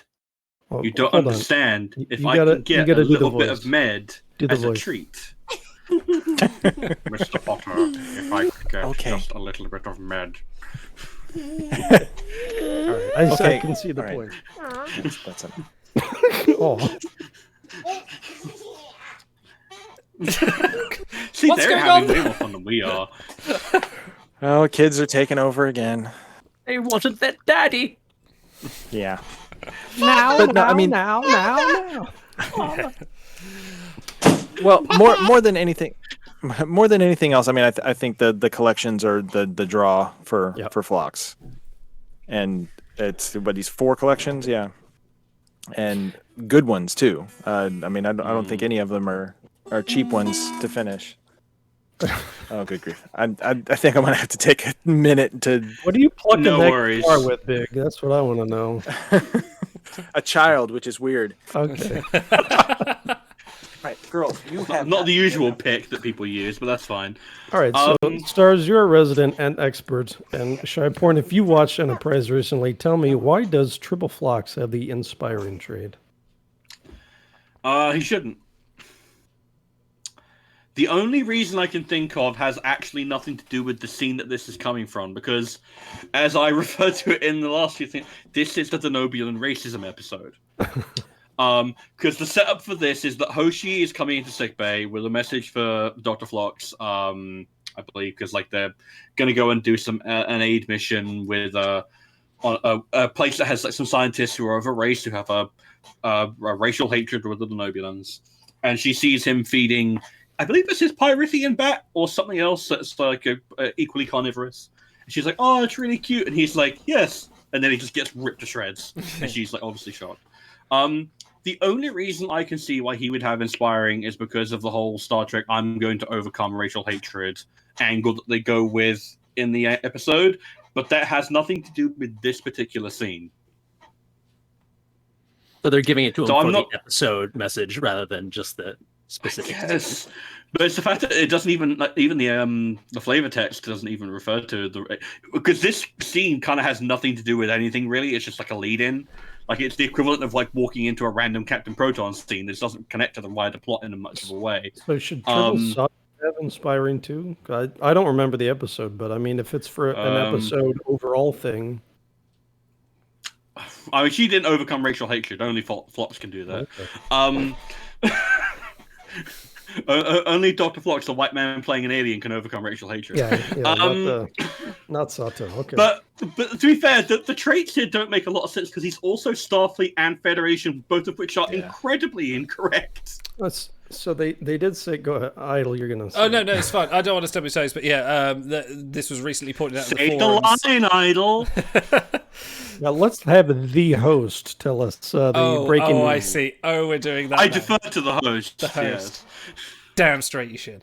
There was pointed out on the forums that yes, none of the Phloxes have Federation Starfleet, but this Phlox does. And I believe Shan said something along the lines of, grumble, grumble, this will be fixed. So, yes, this, for anyone... And She's Sato just as well. unfurling her whip, like, don't worry, I'll get the code monkeys on it. Yeah, so for anyone in about 2 years' time that pulls this constellation, have no fear, he is more valuable than he looks. Lux, he should not be a caregiver because he explicitly was murdering a small animal. So I don't think that's caregiving. In fact, I feel like it's a real misnomer that he's in the do no harm. He was caring for the bat, wasn't he? Tough love. Hold on. If Warship EMA can be in the Do No Harm collection, I'm pretty sure the margins are pretty wide on this. That's a point, actually. Do some harm. Just do some. A little bit of Do harm. acceptable harm. All right. Impromptu lover list, because we didn't have time to do a full one. Denobulin, Starfleet Federation physician inspiring X-biology tribbled. Love it or list it. Really good. I Love it. love that. I'd love it, Yeah. especially when they get rid of those extraneous traits. Right. The Denobulin can get you fecal flocks, and then where will you be? Most attracted to Trip Tucker. I think the poll would probably pip him on that, but that's fine. Yeah. Latent. Okay. Let's have a chat about the 5-star reward, which is going to lead into the flashback event. You can grab yourself if you're willing to tap the screen that much and actually rank. Little John Riker is the 5-star reward for next week's event, who is, now if memory serves, when he originally ran, it was possibly one of the lowest scoring events, for some reason, one of the lowest scoring events in Timeline's history, and I believe people that even made 350, even reached threshold got. So for those people that didn't play, like me, stupidly, want to get him again, now is your chance. But can we expose the virtues of any Riker variant? Because I'm a sucker for any Riker variant, but like I said earlier, I have this man immortalized, so... So, can we have a chat about the fact that this card is coming out the event after Tribble Chekov and is a better Voyager, despite being 2-3 years old. Oh yeah, and it's more useful for collections.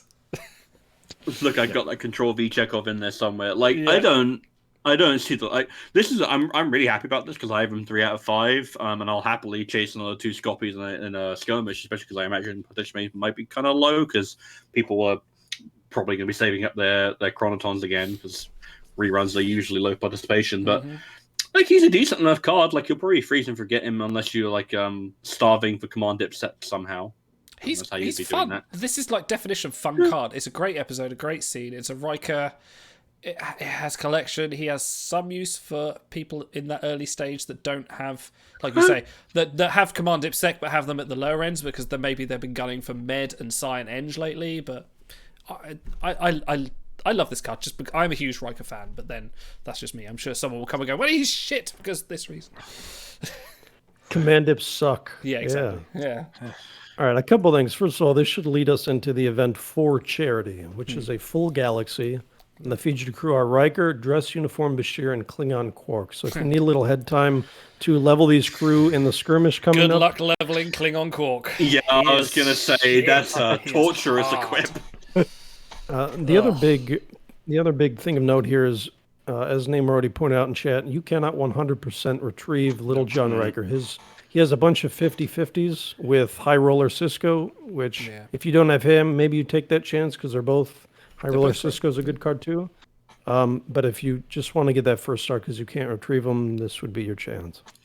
Yeah, so if you're a Riker aficionado, then he's a pretty decently strong card. He's not the best Riker by any means. I think Zheng He is like substantially more powerful, and I'm sure he's pipped in bases by a few other ones. But he's a good all-rounder. He's got good collection value, and as you say, he's just fun. Like I really do like the art on him, like him leaning on the stick. Like I think it's good fun. Yep. Speaking of leaning on the stick, I'm actually going somewhere clean with this. I hope we get Insurrection joystick driving the bus, Riker. Yeah. You know? I would love that. Yeah, I'd love that. Engage manual. Can we? Okay, so I know that they don't do matching event crew, but we would have to get the 4-star trill that gives them the fuck eyes, right? Lieutenant Perrin, yeah. I could not believe the look she gives him when he says, purpose being, I intend to shove this gas down the Sona's throat. She looks at him like how Troy used to look at him, and that's saying something. Played by the same person that played Raijin in Enterprise, and sadly she passed away. Rest in peace. Yeah, rest in peace. So, was it Stephanie Resnick? I think something like that. Yeah, I can't remember. But yeah, I would happily take Riker at the joystick with her just in the background, maybe just kind of going, A fusion card, I could see that. That'd be fun. I can't pass up the chance to quote Frasier. Her look was so steamy it refoamed my latte. That was a good look from her. That's a good line. I love it.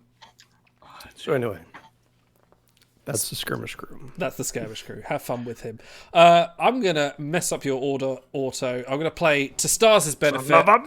Do you guys like bop, bop? No? Well, you can't get the not on purpose. Not on purpose. The accordion. You can, if anyone's interested, go look up a band called Scary Pockets. They do a very good cover of that song.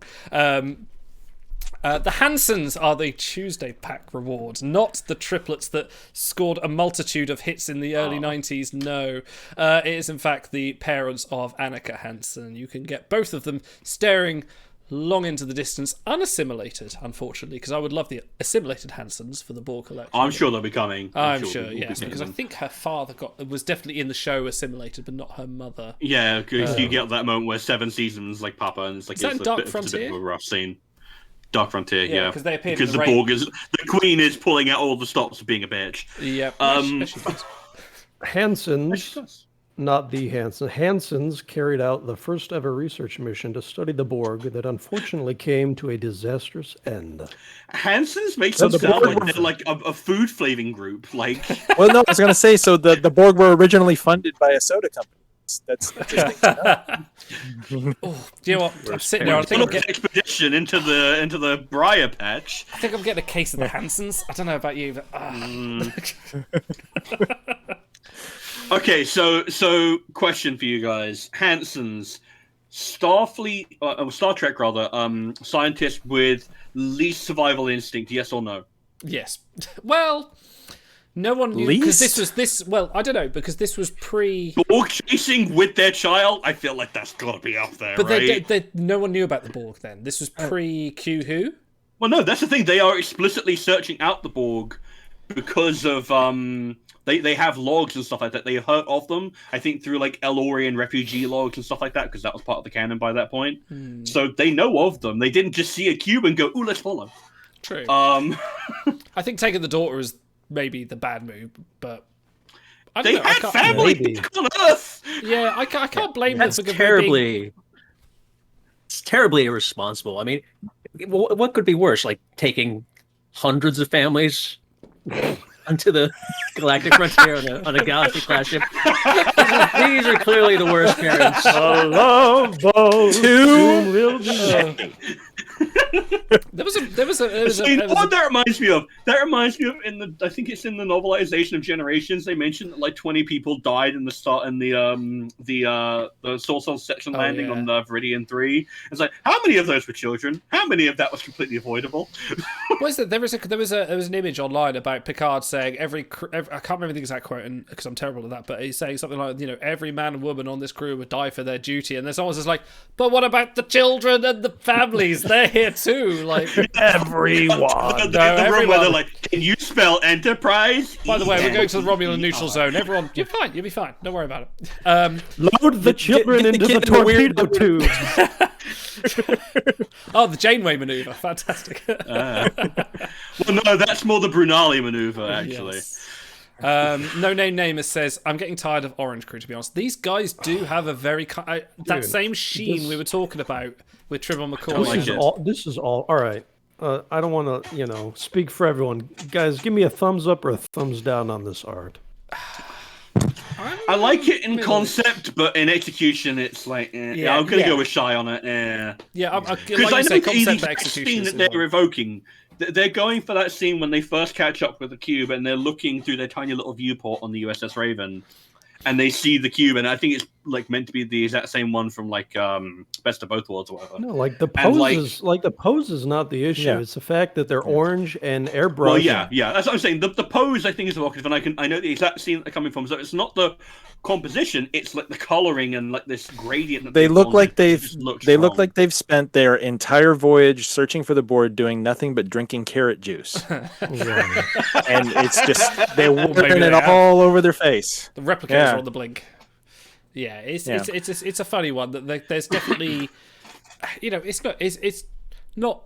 I don't want to say it's the wrong way. It's not bad art because it is great art. The artist does a very, the artist for Timeline still does a very good job. But there has definitely been a change in art style for some of the cards we were talking about 2 months ago. To say like Tribble McCoy and someone else, like there is definitely kind of a shift in the production that is not as fitting with the theme of Timelines. Her face is the same color of her pants, as said by Chad. Okay, so it's kind of it's the nadir of this shift in style that we've seen up to this point. I mean, I don't know what else is coming after this, but this is the worst one. I mean, like you said, the likeness is really not the issue. It's just the details and the presentation. Just it just looks bad. I think you off. I think someone pointed out best when they pointed out, look at like one skiller McCoy versus Tribble McCoy, and the difference in style is like it's relatively slight in the grand scheme of things. But if you look at them and you're used to looking at Timeline's art and the way it looks, you're like, there is a definite style shift here, and I'm not sure if it's because they changed artists. Well, no, I'm not sure if they had to rush through a load of art and they had to cut down on some of the detail, maybe. But it is a definite shift, and I'm not a massive fan of it. There's a happy medium here because we're talking about the McCoy. So you go to 1-star McCoy through to Tribble McCoy, but in the middle there you've got Mirror McCoy, fantastic. You've got Bones McCoy, also great. Those two are very good. What we would say probably top tier McCoy art at the very minute. But I think we were on this stream saying that Mirror McCoy is a brilliant art because it captures that kind of menacing shading. It's detailed. It kind of fits with the style. It's nice, and that kind of is captured with some cards, but not others. Yeah. And it's a bit of a shame because, like, I like this episode. Like getting Seven's backstory and everything was like a really great episode. But I don't know, and the card itself is whatever. It's a collection piece. That's all it ultimately is. A collection piece for a faction where you can win Tribble Chekov. Yeah. Spend that deal. Get going. All right. Two things before I waste your wonderful segue there, because we do have to hit up a Tribble Chekov again. Do we have to? Gotta check him off. You get that joke once a year. I'll smile on his face, like, I'm just gonna leave this one here. All right, so two things. First of all, they've sort of flip-flopped. Like Dreamwalker didn't have this Instagram filter. I think Tribble Uhura is kind of immune to it, but most of the other Tribble crew have it. So it feels like they did a batch of art, but the release order that is coming out is not the same as the order that they were drawn up in. So I assume we're going to see more of these. I hope it's not a permanent shift, but whatever. That's personal. Yeah. Second thing. There's a. Oh, I'm sorry. Do your second thing. Okay. No, second thing. I said, go ahead, damn it. All right, so Open the door, goddammit! Namer pointed out earlier this week, if you guys have, if you're on a device that you can go look this up without turning this off, don't turn this off. I swear we're not that bad. Go look up the art for Locutus of Borg, and this was a launch card. So they did this like 5 years ago. Look at the shading on his left side. The red color shade, it looks like he's standing on a Borg Q. It's not the green shading, whatever. This is like nice, subtle shading. This is not like you're going to get a thick green line here and a thick blue line on the other side. This is well done. So like they can do shading well, and they've done it. I mean, we nitpick because the standard has been going up in general, but it's like it's a really high standard. When you see old crew, it's like, damn, they can actually make this look pretty nice versus crew where it's like they come out fuzzy. Or I know one of his other requests is sometimes they release high-res art images on their Twitter, and that's like the only place you can find them. I wish they'd make that more accessible because they do put in a lot of work. We'll just put up Locutus on the screen now, and you can sort of, I kind of put him next to, sorry, I can't say everything on the screen, but, you know, put him up next to the Hansens, and it's, yeah, there is, yeah, Locutus looks great. Yeah, he's a little swole, maybe. Yeah, he's a little swole there. The Borg selection process was we got to give him pets. They don't call the breastplate for nothing, all right? Just going to assimilate the Hansens here. Like, anyway, sorry. We have some action figures we want to pull out. Pew pew. Too right. Lord Especially helmet. seeing that the difference in like that is a thick orange and blue line, and that reminds me of like the whole thing of a lot of Hollywood movies in like, the last like 20 years or so have gone for that like heavy orange and blue contrast. It's like The Transformers reminds me a bit effect. of that. Yeah, exactly. Science fiction. And it's like all science fiction has orange, blue, red. yeah, and like I think like, a lot of the Star Trek kind of now does it. And I'm not always like against it because it is an effective contrast. Like it's like any other tool. If you overuse it, it'll look bad. But that don't look right compared to Locutus. That doesn't look like it's from the same game. That looks like it's from Fleet Command or whatever the fuck. Yeah, Available now through the Gauntlet offer wall. throne. I've not seen enough there's a little uncanny valley thing going on with the new airbrushing on the art, sort of like that Polar Express skin texturing. That's the problem for me anyway. But the shapes and the portraitures is still beautiful. I don't like this pose so much, but in general, I think I mean, I really liked. I would take this 10 times over 10 versus a crew that you don't immediately recognize as the character. So yeah, that's the point. And I feel like it's worth pointing out at the point. It's like we've talked more about the art than we have the card here, partly because the card is kind of boring, but because the art is a really big part of the game. It's like, you know, Ben has like caught to the fact that this is essentially a card collecting game, and guess what? If you get your baseball cards or your Top Trump cards or your Pokemon cards, you want good art on there. You want high quality artwork that you're like pleased to look at because it looks so good and it pops straight every time you look at it. And it's like, I don't get that vibe off of the Hansens. Like, granted, they're not a card that would set anyone's heart on fire. No one was like, "Oh, I want Magnus and whatever her name was." But it's just like 7. No, it circles back to our point about player retention, right? It's the IP that keeps us here, and maybe the community, but whatever. You know, it's the Star Trek franchise that keeps us here. And so, yeah, as a card collecting game, the product needs to please the player base. I have a brief Hansen story, by the way. I was working at an advertising agency, and they would occasionally bring in like performers. And one morning, we all got like a group email, and simultaneously, the entire office shouted, "Hansen!" because Hansen was playing in our cafeteria that afternoon. So we got a free little concert from the three blonde boys on the West Coast. Yeah. So I listened. Please tell me the concert was called "Where's the Lunch." There was one of them. They actually had an album out, and it was probably about 10 years ago now, but it wasn't bad. It's very kind of bluesy. The dancers aren't bad. I think they've actually kind of this turned talking into about the cause or some shit because I'm not here for that. Yeah, it was for that album. It was promotion for that album. Yeah. Oh, there you go. I think they've developed some indie cred over time. Yeah. as I understand it. So they gave Yelgren the musician trait because of who the actor was. If they gave these crew the musician trait, I would have forgiven. I would have had no complaints. I would have been like, all right, these guys are cool.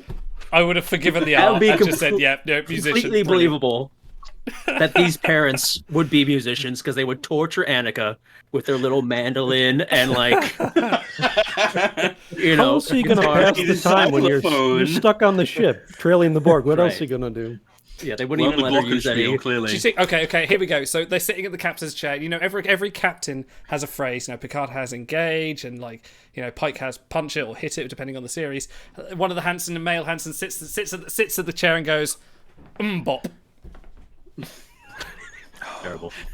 Yeah, but then his wife is at the helm and she just like refuses to touch the console, and she's like, "I'm not gonna fucking go, Magnus. I'm not No, see, I thought you were going somewhere totally different with it. It's like I was thinking that he's in the captain's chair getting ready to give the order, and he picks up the mandolin. And it's like, anyway, here's Wonderwall. Yeah.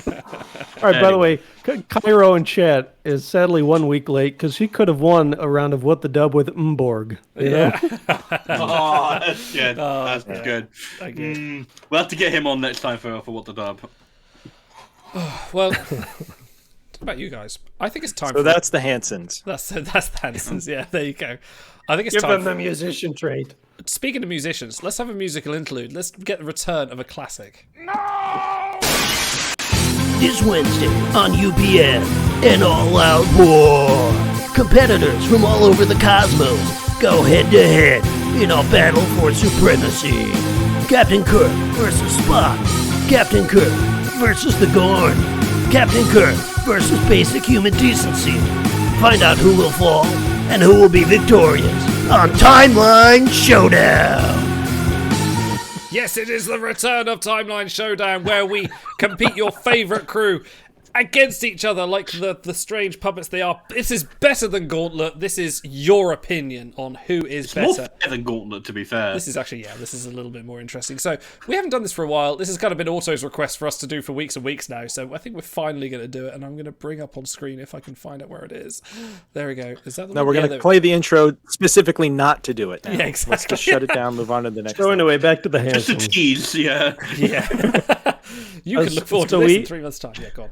And so we let the if you're on our Discord, we have a special secret members only channel for subs, and these guys all contributed ideas for who they wanted this next category to be. So the winner was, drumroll please, SSR Evan of Wales. Yay. And so he picked the category, he picked all the crew for this. So let's get started. So, Okay. our first crews to go head to head, and also if you don't mind setting up, or someone else setting up the poll for me, will be give me the virtues of Trelane versus Yarnek in. What was the category? I forgot the category. Which alien would most benefit from Professionalism. Starfleet crew? So please explain this one to me, because I think there's a bit of confusion as well. Which alien that is not already in Starfleet, is that correct, would benefit a crew the Something most? like So that. obviously there are lots of aliens in Starfleet, but which one would actually benefit that is not already part of the curriculum? So our first Okay, so this is that thing on like Voyager or on TNG where some mysterious space phenomenon would knock everyone out, but Data or Seven or the Doctor would be immune to it because they were a special thing. This is what has the best benefit to it. Okay, that's what that is. Regardless of their attitude, if suddenly they were drafted and like, we are now a lieutenant on the U.S.S. whatever, who would be the most boon to the crew? See, I kind of think attitude needs to play into a little bit because like Trelane, not so much a team player, throws Very much fits, not might Arrogant. buck rank once in a while. So Yeah, how is Trelane speeding up the ranks right here? Like a spoiled, omnipotent child. You want this on your... But here's the problem, on your right? He's not omnipotent. He's reliant on his parents and stuff and the machine, right? True. So if you take him and put him on a Starfleet vessel, he's just like a spoiled brat who can fence a little bit. Oh, that was Q2. Well- there you go. I think there we're you go. presuming that he would still have his powers from the episode. Okay, fair. Okay. So if you could on convince the- him on a away mission to say, like, make this happen, please, and you go, no, I don't want to. I'm going to fence and do all sorts of stupid things with my mansion. fair. It's not fair. Okay, but Yarnik might summon genocidal maniacs in the middle of your away mission, so that's sort of a draw. I see that as an overall win. Like, that's a good team move. That's a bold opening position. They're like, Stars and Garters. No vaccine and no Lieutenant Yar. And then you just And all of a sudden, it's Abraham Lincoln with a stick. No, there will be. Off the top rope. Back off. Lieutenant's broken in half. So Stars and Garters loves genocidal maniacs is what we're going with, yes? They're hot, honestly. I'm just thinking Code of Honor deathmatch now. That's all I've got in my head. I want you to picture Abraham Lincoln with a spear just bouncing, doing an Irish whip into Lutan. Imagine it, please. All right, so Eric Nelson in chat says sheer bleeping level of power for Trelane. I guess that's why he's being voted for. True. I mean, what did Yarnik do anything other than summon creatures to do his bidding? What was his? It's been a while since it's in the episode. He is an exobiologist, but I can't remember why. Because he's literally a rock? I don't know. That'd be a geologist, wouldn't it? Oh, I guess, yeah. Well, no, because he summoned creatures from all sorts of walks of life, whether they were good or evil, and he studied them. So it's sort of studying the biology of different. I don't know. I'm reaching here. Oh yeah, that was the point. Yeah, no, because it was the Savage Cut and it was the examination of humanity. Okay, yeah. I don't know. I feel like that speaks to like an explorer's mindset. Even if he went about it in the wrong way, I'd probably go Yarnik here, honestly. I'd be tempted to say Yarnik. I think Yarnik could be convinced to do work and probably do something. I'm sure he's got other powers. Oh, but too late. Trelane has won. So Trelane has won the vote. All right, hold on. We have a hair flip redemption here. Oh. Do hang on 1 second. I need to find my window that deals with that. Shiraz, I've got I've got to write on the whiteboard. I sent my vaccine to Ethiopia. Have I got it right? Have I? I regret my Code of Honor references now. Okay, I have got to honour that. So, meanwhile, let me set up the next You've got crew. a Code of Honor that. The man paid hard-earned hair flips. You must do what he says. I will go to the whiteboard and I will bring it up. Let me give you a minute to set that up. So, meanwhile, while I'm doing that, M113 creature versus Martia, David Bowie's wife versus Nancy Crater. Please indulge me on this while I set this up.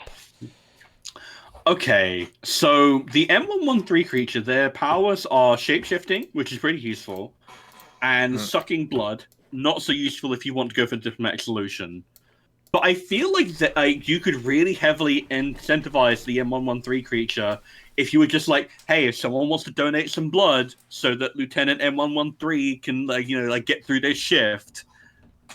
But on the other hand, Martia is just like, she's just a mercenary. She'll work for whatever. Like, if you could give her some gold press latinum, I bet you she could do all kinds of stuff for you if you wanted. If she's a mom, she can do whatever she wants. First of all, fake fan, it feeds off of salt, not blood. Yes. So thank you. You can feed it like a horse with little salt cubes, and it eats right out of your hand. Okay. So you could just manipulate it by, holding out on it for the salt, then, right? So that would make the M113 easier to control. Leave a trail of breadcrumbs, a trail of salt cubes. A piece of salt. Piece of salt. Piece of candy. Yeah, I can see that. I don't know, I feel like we've got a lot of power overlap here. They're both like shapeshifters, but like Martia has less chance of trying to kill her comrades if she gets peckish. I feel like that's ultimately the distinction here. Well, yeah. So the question is, do you want to play it safe, or do you want to go with who has the most extraordinary powers? But that's... But their power is basically equivalent, is it not? Yeah, but like that's the M113's one is a potential downside because then she'll be munching on the people. Yeah. Although to be fair, yeah, I think... the M113's shapeshifting power adjusts to your psychic wavelength, right? So you see what you want to see. That's a bit more powerful. I don't know. That's hard. Yeah. On the other hand, Martia was married to David Bowie. Yeah. So I don't know how you compete. Shatner slept with someone who slept with David Bowie. I mean, who hasn't? That's almost certainly true, yeah. Whereas, the M113 creature's weakness is this thing. Yeah, Gertrude and Beauregard. Yes. Yeah. Nice. The prop master. No, I don't know. Like, I'm just feeding the peelers. Most people are going Martia here. I have to tend to agree, just because she's a more reliable asset in the field. I would say Martia. There's not enough salt in the world that can make the M1R3 creature do what you want. even I with know, the if you're from not really Smash experience, Bros. Ultimate or- player, there's probably enough salt there. All right. Don't worry about it. Yeah, It's fine. Nearly time. A few more seconds if you want. I think Marsha's going to be the absolute win here. So let's call that one. I have written. I'm speaking like my son now. You've written. I have written. I have sent my vaccine to Written. Ethiopia, and despite the fact that was false, I have had both my vaccines to myself. But I would send a spare vaccine to the people that needed it if I could. The next round should be Balok, the absolutely overpowered gauntletier that he is, and I'm sure I had his image here somewhere. There it is.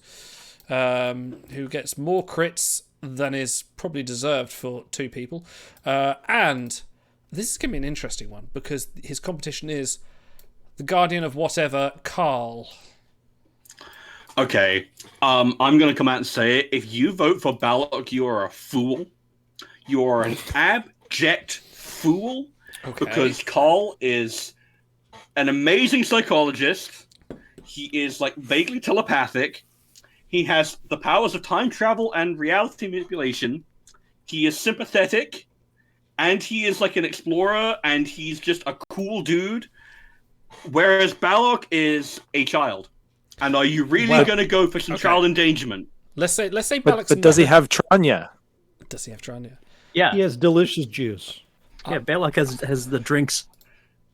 But Carl, the Guardian of Forever, can send you to whichever bar you wish in history. That's a dangerous power. Like What? Carl said himself, he got used for the temporal war.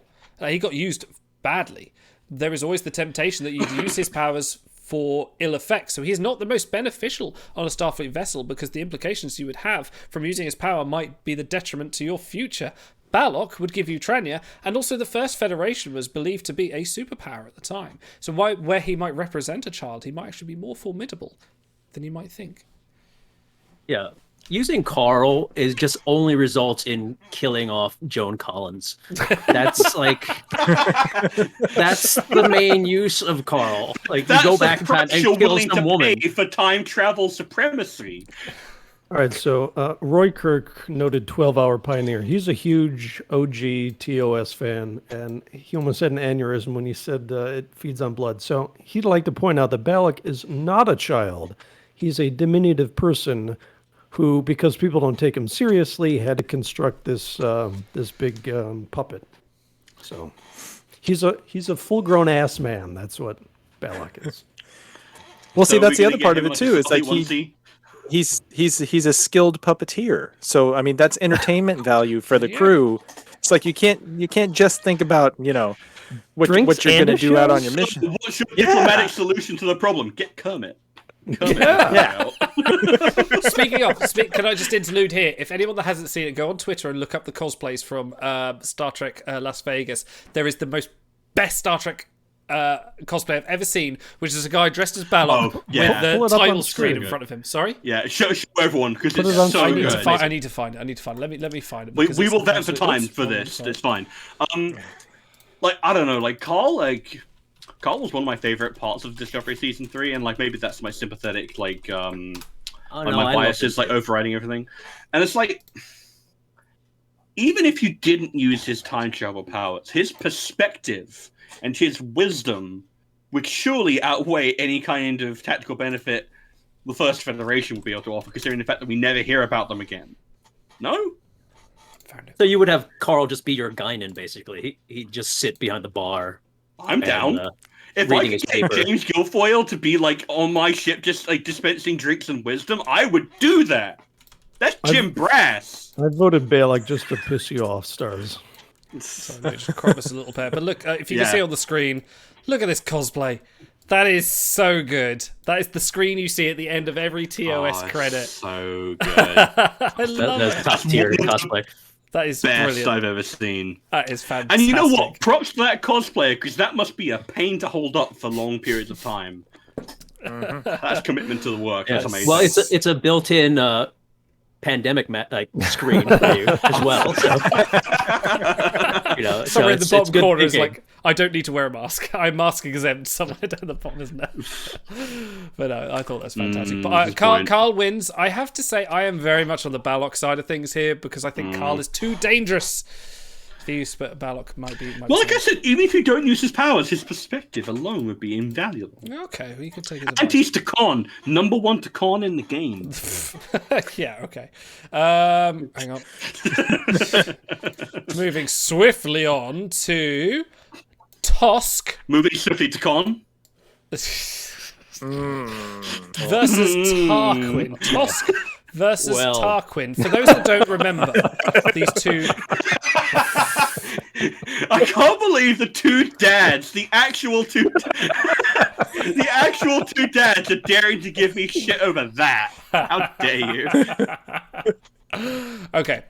So for those that don't remember, Tosk was from an early episode of Deep Space Nine and became O'Brien's friend, and Tarquin was from an Enterprise episode where he telepathically tried to get Sato to stay with him in one of the Season 3's Indie episodes. So which would you predict as best for a Starfleet vessel's use?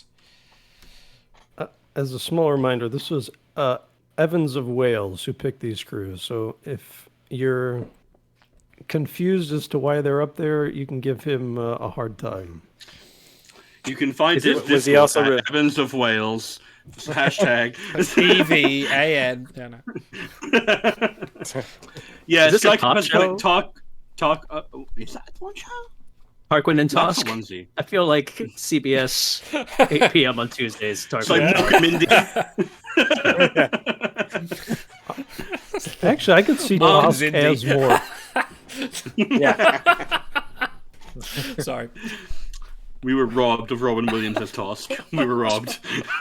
So how is Tosk winning? Like, I don't remember the full episode, but I do remember he was Groot, and for the first 40 minutes, all I did was walk around and say, Tosk, I am Tosk. He wasn't Well, great. the thing is, Tosk has an amazing skill set because he's an escape artist, he's an incredible athlete, he's an explorer, he's incredibly stealthy, and I don't know, I feel like Tarquin, all he can offer is telepathy if his egg isn't broken. And he's also a bit of a creeper, let's be real. This is true. You would have to. There would definitely be a lot of work for HR on the starship he was assigned to. Deanna just has to go into I have to have a telepathic intervention with you again, Tarquin. Please stop looking into people's minds when they're in the bathroom. I'm begging you. How many times do we have to go through this? Go speak to our lead counselor, Read my mind and tell Reginald me. Barclay. Oh, jeez. Yeah, I don't know. I'm torn on this. Tosk would probably be the most physically useful. Like, if you managed to get through the language barrier and got him to do what you wanted, on an away team, you could throw him at anything and he'd get it done. But look, okay, two things. One, Tosk is not a creepy doorknob, which I think it's what we could call Tarquin, basically. Yeah. And two, he is Tosk. He is Tosk. In fact, you know what? I see the rest of my Tosk time. is Chewie. Tosk is Chewbacca. He's he can't speak to you properly, but he understands you perfectly. So what's the downside here? Yeah. Tosk has won the vote, so it is going to have to be Tosk to win. So we shall move swiftly onto the next category. And the Tosker goes to... Are we doing more? Let's do one more. You want to leave, I forgot we were going to lose this form. Let's do one more because this is actually interesting me. It is the Battle of the Blobs. We're going to talk about Armus. You know, Go on. this is how you set up to get people to come back next week. You have the very best matchup, and you say tune in next week. You know? Okay. Well, we'll go. Yeah, we'll do that. We'll do that. out. Tune in next Oh, week. It's too late. It's too late. I'm doing it right now. Oh fuck. As not host, I am executive privilege creating a new poll, and fuck it, we're doing it live. I'm not going to live that down. Am I? It is Armus versus Baul for the Battle of the Blobs that will confuse canon for years to come. Who would you think is most beneficial to a starship? I will go Baul.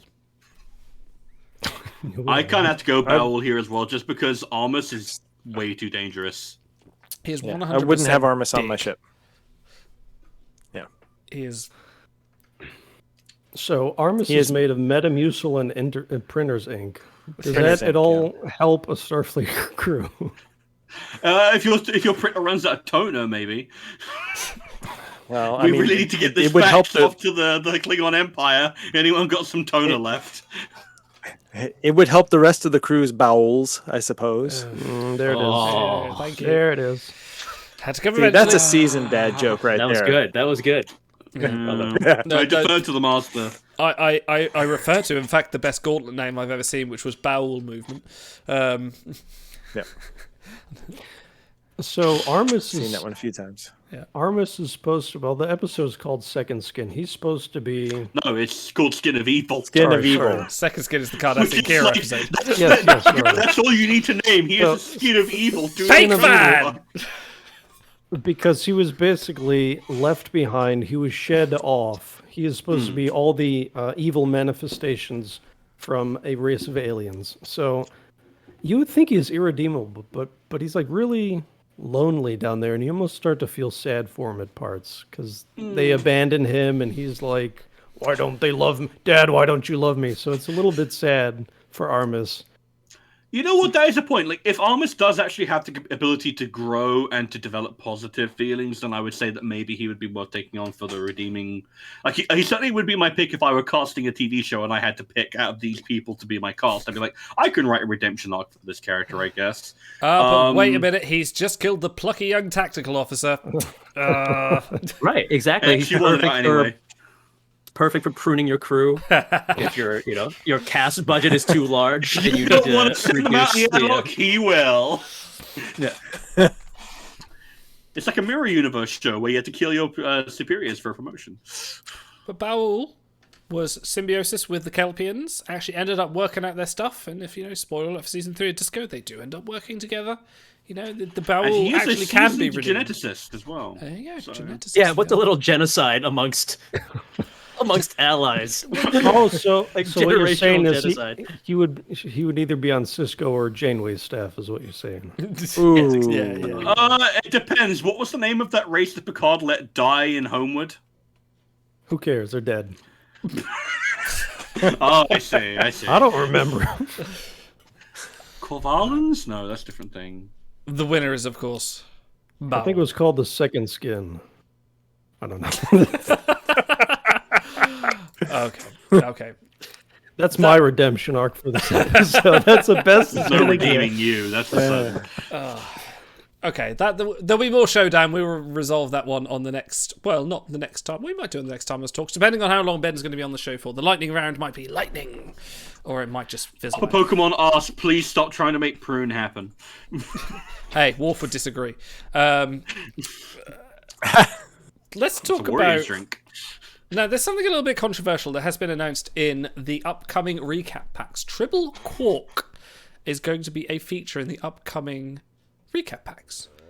Do you think this is a good thing or a bad thing? Because I know there's a lot of people in the forums have come out up in arms a little bit about this, because I believe this is the kind of the VIP Zero strategy, and a lot of people's strategy is when you get your site, you stick it on the mega crew or your first 50k honor, because you don't go in for recaps, and that's fair enough. And now that you get the chance of doing it again, is this without any kind of warning, without any kind of communication, which is kind of WRG's sort of de facto, we're not going to do this anymore until we do. It's their specialty, yes. Yeah, that's kind of their thing. But what do we think about Tribble Quark being in the recap packs upcoming? I think it's a bit of an odd move. Yeah. It's a strange one. You know what I don't get? Why is he there, but Barry Waddle isn't?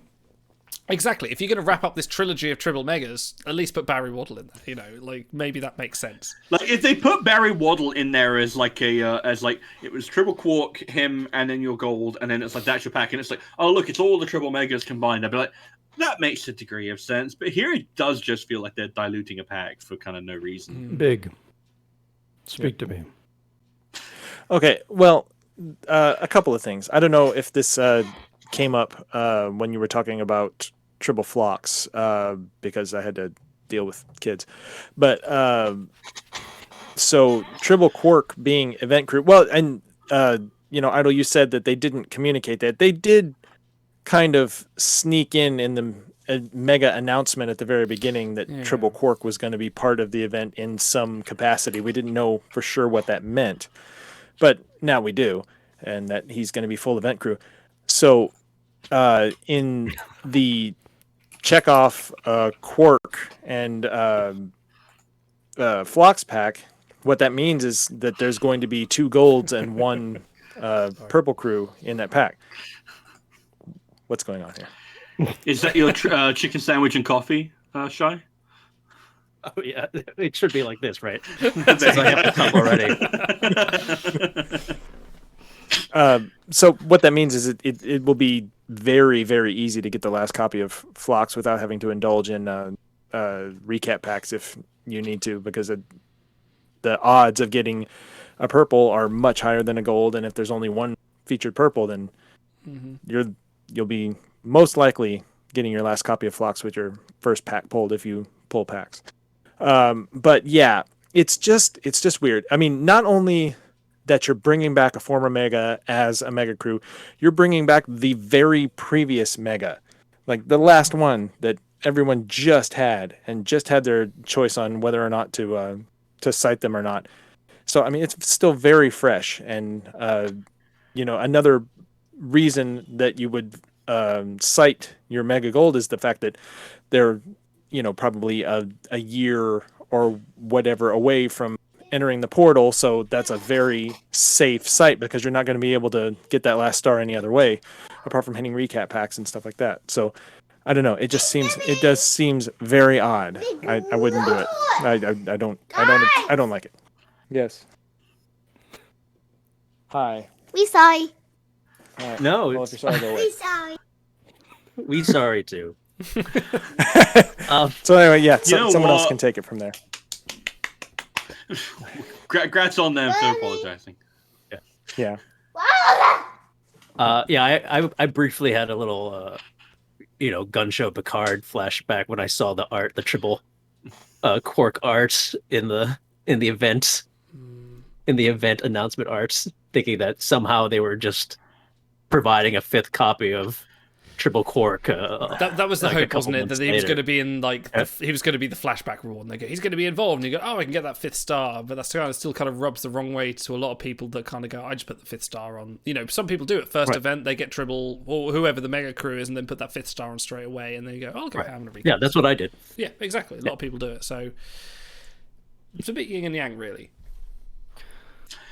Yeah, it's just a bit of an odd decision. Like, I wouldn't mind them doing this from in the future, because if you were to make it so that every of the last Mega appears in the next Mega's pack as like a story thing, and you have like a hopscotching story, I guess you could make that work. And then it's like, you don't need to cite them. You might get them in the recaps next time round. I could see that being like a thing, but this feels like it's going to be a one-off, and I just don't kind of see the point. Like, I guess they're thematically linked, but again, Barry Waddle is just as thematically linked. I don't know why Quark got the decision to... Yeah. Is this another thing with the 10% dilithium reduction? Is this another thing to say, like, we need to get these retaining players staying in with new incentives, and they're kind of looking at this a little bit the wrong way, because, like, oh, we need to get people staying in, so, like, here's Tribble Quark again, which you just got, so here's an incentive to kind of go on this pack, and it just seems like the sales team are kind of, like, just going, let's do this, and then let's do this and that, and it doesn't seem...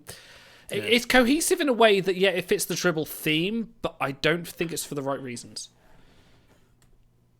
If player hoarding potentially causes problems for WRG and their plans, don't do stuff like this. Because what you're really doing is telling players, don't spend sites, don't pull these packs, because it might come better in the future. It might be easier, it might be cheaper in the future, and that's just one more thing they've done, either from 6-pack crew being guaranteed LTOs a couple months down the line, or this is just another one of the, like, it's not the end of the world, but it's just one more thing where you're saying, all right, guys, you better hoard because it might be better in the future. Yeah, because I did see this on, like, well, this is probably going to make recaps an even kind of worse proposition, because, like, now the only thing that's worse than getting a Tribble Chekov is getting a Tribble Quark, because I've gotten 5 out of 5. Yeah. Exactly. Well, and now there's 2 cards that are guaranteed that most players are going to have 4 out of 5 in that pack just right from the get-go. If they hadn't already cited Tribble Quark and they hadn't already cited Tribble Kirk, then that's 2 zonks, like right off the bat, if you get lucky and pull a gold in a recap pack. So you're just making those odds longer and worse. Yeah, it feels like they almost, I don't know if they would have had the time around to work in the feedback, but it's like, it feels almost like they took the feedback of, oh, it's really nice that the previous 2 Mega Crew will be usable as bonus for this entire Mega, because, both Barry and Quark have been pulling shuttles for, I imagine, everyone in this past 4 weeks. Sure. And, but I feel like, like shoving him into a pack is kind of the wrong, a lesson to take away from that of, we want more value out of these crew, and it's nice to see an interconnected thing going for it, but that doesn't mean you have to shove them in a pack where they're not really needed. I mean, the only other thought that I have is, did they run out of new Tribble crew to make? They ran out of ideas, so they're like, what do we put? Tribble Quark. Okay, that's it. They can only make so many Tribble Gold crew at a time. I think they have a limited stock of 1,500 Kirks, and they need to dilute the pool to make sure they don't run out of gold. You wouldn't believe how much Bitcoin has to be mined to make even a single Tribble Kirk. Oh my gosh, what was I? I was watching something, Queen of the South, with my wife, and long story short, she's a drug lord, and I think she deals in cocaine, and so to have this revolutionary new way to move her money, she invests in cryptocurrency, Bitcoin, and whatever else. And so they break into a bank to steal a server, a physical server that has her Bitcoin on it, and then escape from the bank. And I'm like, oh my God, I love this show. This is the dumbest episode in television history. I believe. I need to steal my Bitcoins back from the bank. Incredible. Anyways. It's a great subreddit called It's a Unix System. Go and look at that for any kind of TV show that has any kind of technological dumbassery, because that's great for that. It's people just holding up hard drive, holding up power supplies, going, "We ripped out his hard drive. Analyze this." You probably corrupted it by ripping it out. The best ones are news stories where they're just doing typing in Notepad gibberish, and they go, "He's an epic hacker." No, my favorite of that has always got to be that what is it? Is it a Nelly video where she's typing on an Excel spreadsheet as if he's texting? Yeah. And it's where are you? Oh, and yeah. It's no wonder he's not answering you. You're typing on an Excel spreadsheet, bitch. To be fair, that's how Idle communicates. So that's true. I got nothing. It is broken. Can you make it go? Perfect.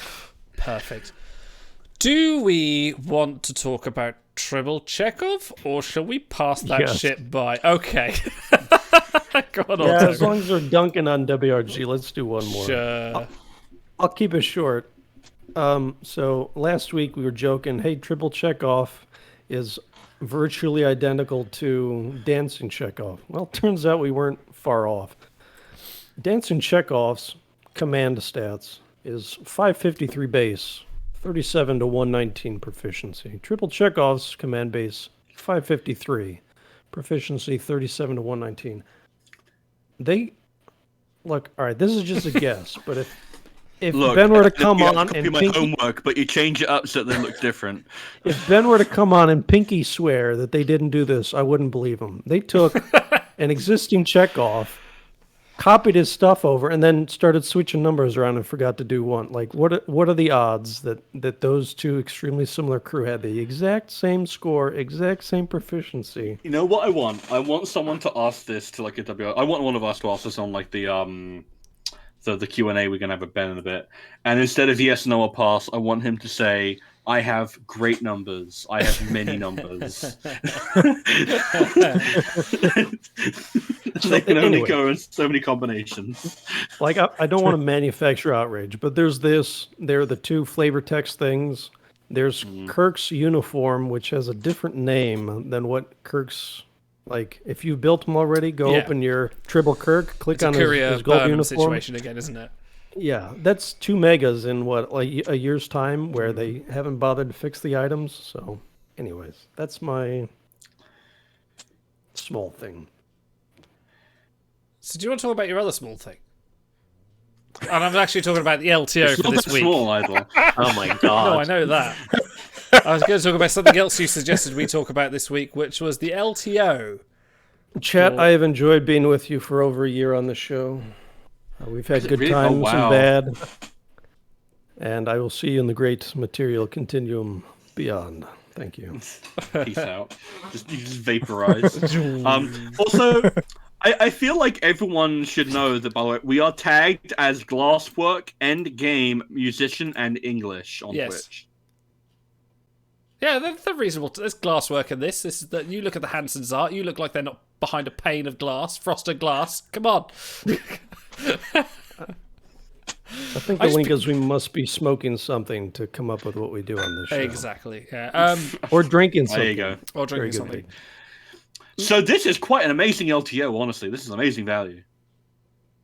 Yeah, Is it? It's stunning. Like getting a Sato of this pedigree with this combination of skills, so good. Doesn't even need a third skill. Just doesn't even need it. Just throw it away. There are That's some flexing. 2 skills that dominate without even like Virapente Kirk, Mirror Phlox, Lokek Sato. These are the words that are spoken in the same breath. Yeah, you know if you've not got this class stellar of their card own. now, if you're not there in the event when she was Voyager rank 3 something. Look, I don't. I'm speaking outside of my my slang base here, but what the fuck are y'all on about? I mean, Yeah, but it no,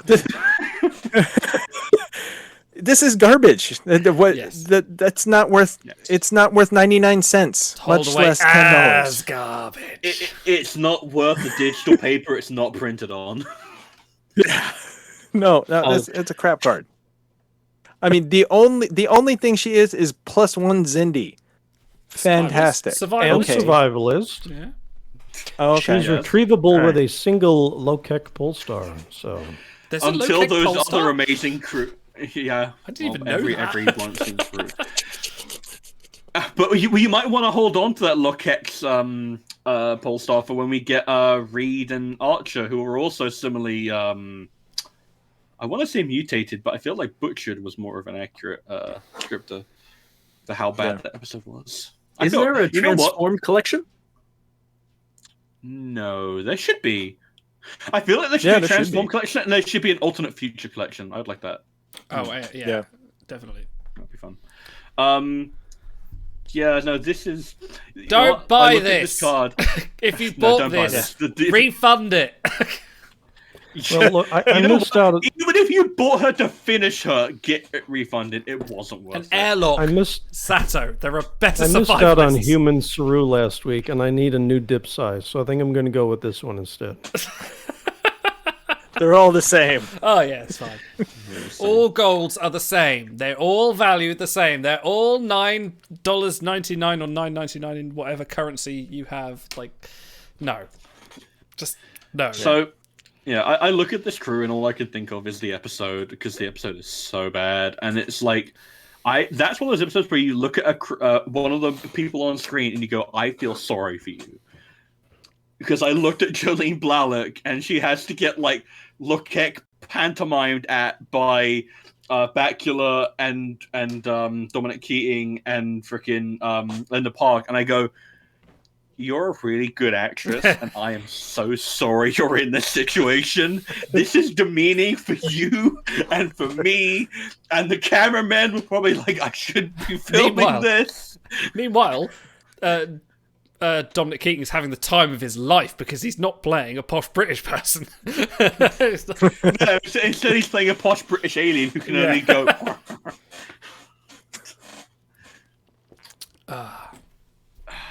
Well, there we go. She's the LTO. Feel bad.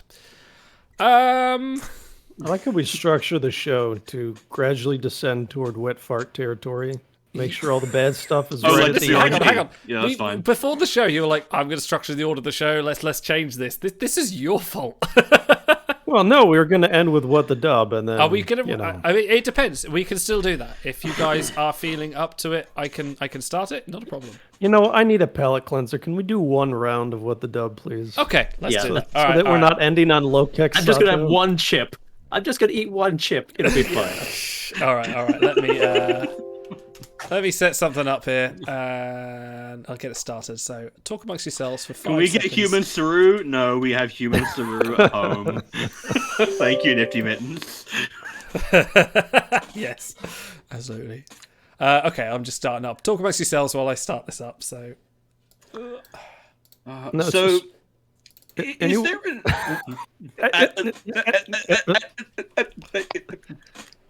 Age before beauty. After you. No, I think Stars So is that's youngest me, of is us what all. you're saying? Where's it gone? There it is. You're older than me, so.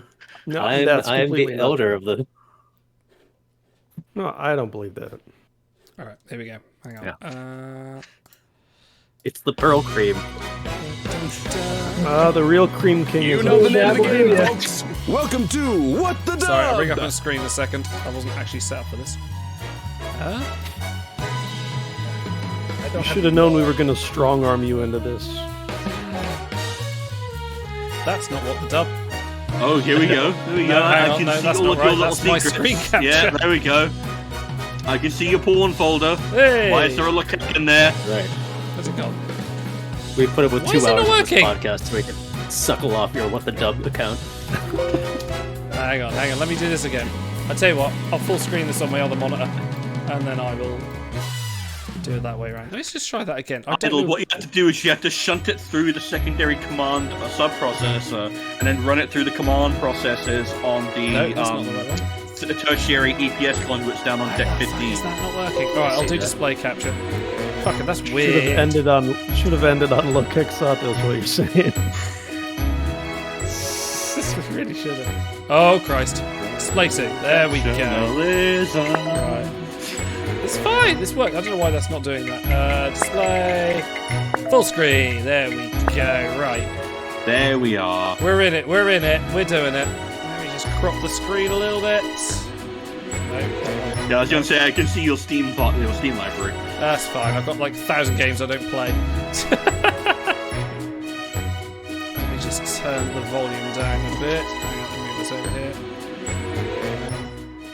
There we go. Right. Let's get into this. Let me get my iPad.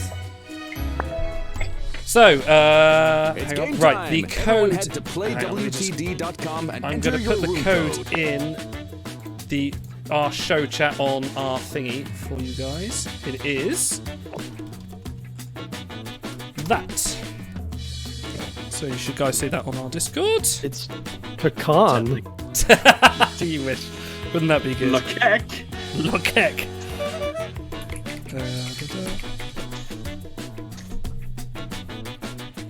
Apparently we can't help ourselves. I am actually working on doing a Trek mod for this. So let me hide. Sorry, guys watching the stream. Yeah, I think the game's a little bit loud, they say.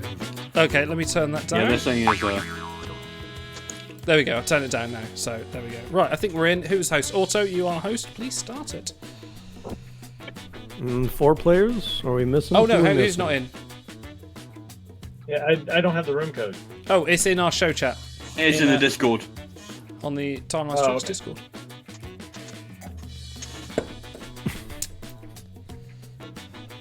Calm one. Nice. That would be good, wouldn't it? It's just a phrase. Idle's gonna permanently ban this. No, I'm not. This segment from now on. I just don't want to overuse it. So what's up? Oh, okay. Would you like me to message it to you? No, I think I'll... You got it? Send it by pigeon. Just send it in, slide it in amongst all the other steamy DMs. Yeah, please send it to me. Okay. I'm sorry this isn't working. Hang on. Where are you, Big? Have I spoken to you recently? I have not. Oh no, I'm so sorry. There you are. There you go. Okay. For people watching in the Twitch chat, I think this is just for the on-air folks this round. Yes. Yes, yeah. But Yeah, when we do this properly, We'll have an It evening. turns out of you have doing a some maximum of only 6 people Yeah. that can join this. So we thought it was 12 last week. It's only 6. It is so. only 6, but it's 12 in like an audience. So yeah. Also, do you want to start us? Hey. Welcome to What the Dub. The can rules skip are this. simple. Each round, a video will play with missing dialogue. Each player enters their wittiest replacement dub. Players watch the dubs and vote on the best one. The player with the highest Sky score Cap, at the the code end is of the game poop pee. wins. It's just that easy. Okay. So many dubs, so little time. Let's get into it. Many years ago, farmers in this beautiful area found that the soil and climate were ideal for raising the finest. Time to let your ambitions soar. Enter your dub.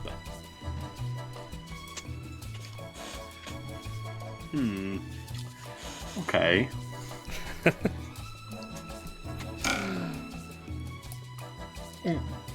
Chat, please give your own suggestions as well. I encourage it.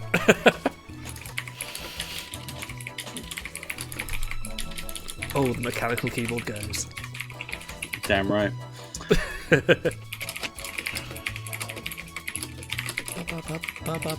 If you haven't got this song stuck in your head from last time, it's back again.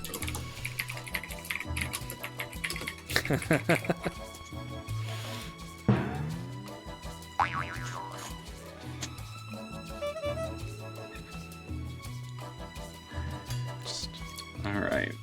Shah, you have 69 seconds. There it is. Nice. Many years ago, farmers Give in anything this funny. beautiful area found that the soil and climate were ideal for raising the finest. Outrage over perfectly fine crew art and event crew ranked outside the top 10. Many years ago, farmers in this beautiful area found that the soil and climate were ideal for raising the finest. 1937 red Ford trucks, available now in the timetable for a limited time to commemorate Gene Roddenberry's 100th birthday.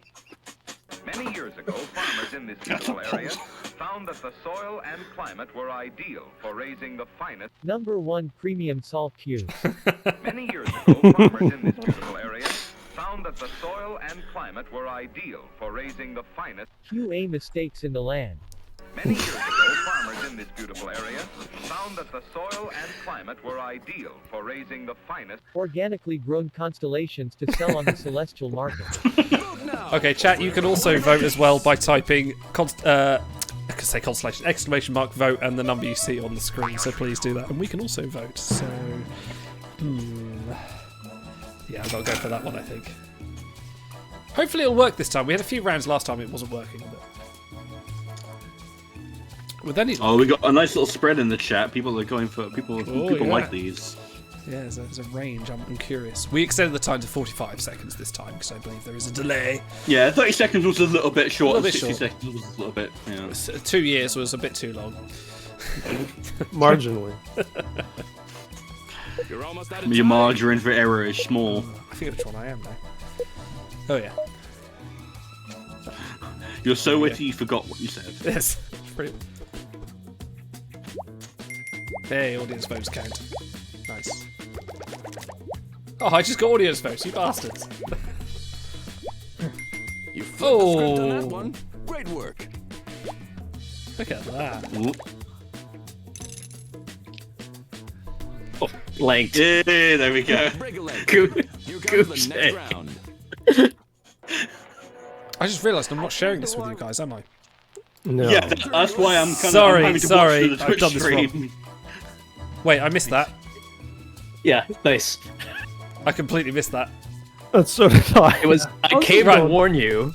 Okay, And then, I've realised what I've done wrong here. Let's just start this again. I know what I did last time that I did different this time. But I got the point on it! No, you can find another funny. You can find another funny. Right. I know what I did wrong. Last time I Never be shared funny the again. screen, I did this differently because I just realised you guys can't see it. You have to watch the screen. So let's do this properly.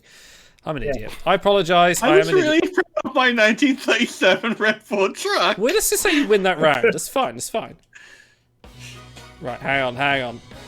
You know, this is all Otto's fault for insisting we do it when we weren't ready. I wasn't ready, damn it. Right, hang on. Right, display. I'll go back to windowed mode now. There we go. Right, I'll do this properly. Share my screen. Where's what the dub gone? It's not sharing screen. No, I haven't done it yet. Oh, there we go. There you go. That's what I meant to do. Right, let's start again. Professionalism. New game. All right. It's game time. Right, Everyone the head code to will be. Hang on. playwtv.com and enter your room code. I need to stop sharing, actually. Look, all right. This isn't easy enough to do. You're killing me, Paul. Hang on. How are you getting worse at this week to week? Shut up. Well, there's one for Big. And there's one for the rest of you people. Get in it. Thank you, Skycap. She appreciated my 37s reference. There's a good thing. No, yeah. Look, I'm trying here, right? You sprung this on me at the last minute. Right, auto's in. Big's in. What? I'm waiting for Oh, I did it wrong. I'm in, apparently. There we go. Shy's in. Stars is in. Hide the code. There we go. Now, You're don't not- forget I've got to share it. I've got to share it. Hang on. Shit. The rules are simple. Each round of video Right, there we go. We're sharing. dialogue. We got there. Okay, this is the proper game. That was a test. That was a test. This is the real The game. best one. The player with the highest score at the end of the game wins. It's just that easy. Is WRG QA in charge of this podcast? Hell yes. You'll get some chronotons in the mail. Command station to spaceship Trissy, you were right. Confirmed. Give it your best shot and enter your dub. Okay.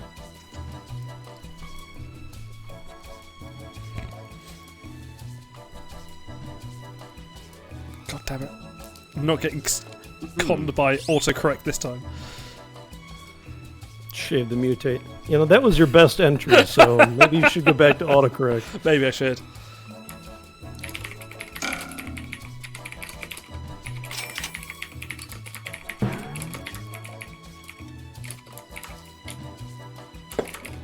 Ba, ba, ba, ba, ba, ba, ba.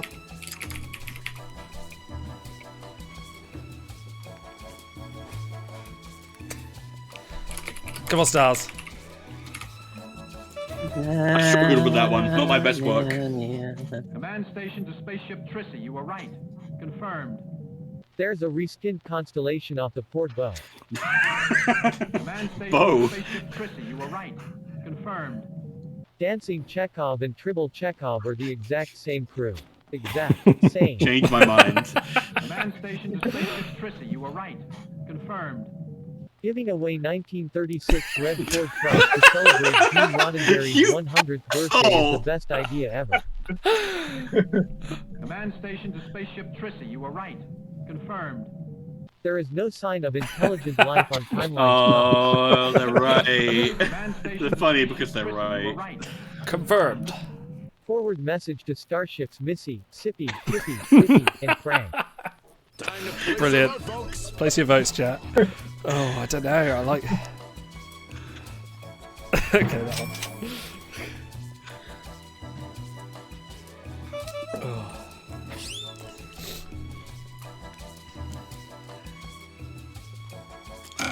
We've got a nice spread here. Yeah. I'm happy with this. Mm-hmm. Let's give chat a bit more time. You got 20 seconds, chat. There's a lot of. I've seen a lot of twos. Seen threes. The twos have it. Yeah, I'll the pick twos them up. seem to have it. Yeah. But who was two? I like it's anonymous. I think it's quite good. Well, yeah, because then you'd have people being swayed by who Yeah. they like. Recount. I, for example, would get no votes.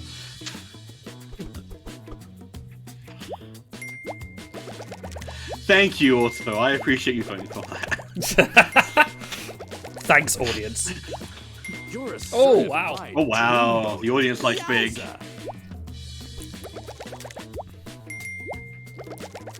I got one audience vote. Who was that? Thank you. I have no whoever that shame was. stealing your answer from last round. Oh, I thought that was good. That was good. I'm happy with that. Oh. No time to wait. Enter your dub now.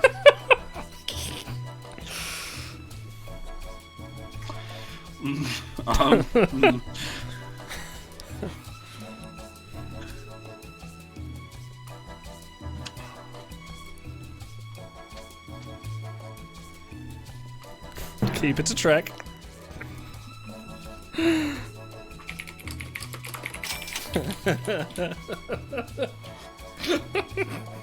Sorry. I'm not proud of myself. Free giggling. Free giggling's not allowed.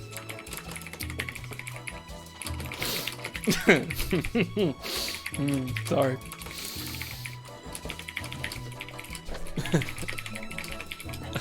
I'm liking yours, chats.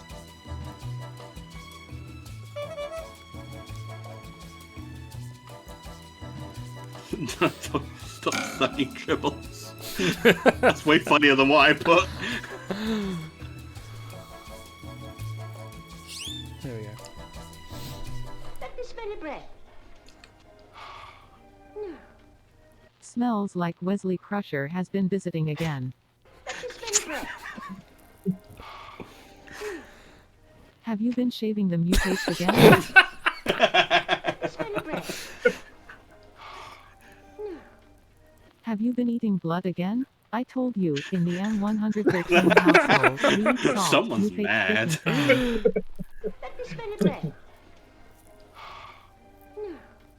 Son of a bitch, I told Neelix that his toenails don't count as herbs and spices.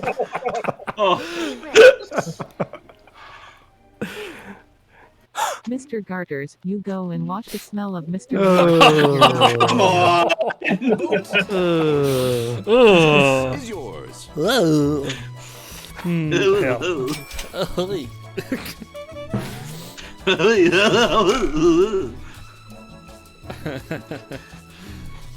I bet that last one was stars too. Happened the last time, didn't it?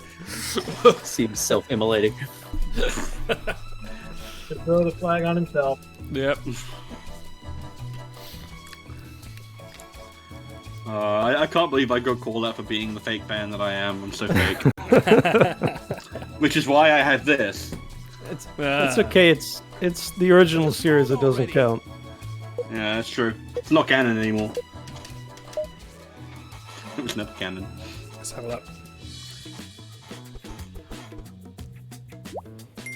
Yay! Yeah, that was gonna, yeah. Deserved. Well deserved. Thank you, audience. Cool. Also in a superior lead there. Look at that. Yeah, no, that's kind of ridiculous. Don't worry, I'll blow it. That was the answer. That was my answer. Oh, we had this one last week. Is he badly hurt? Time to let your ambitions soar. Enter your dub. I remember what my answer was last week for them.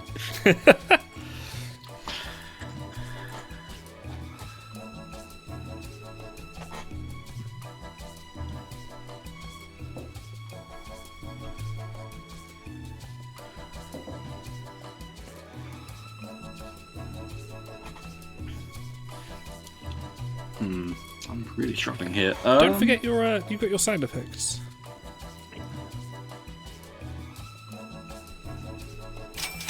Oh, I'm blanking. Some are hard.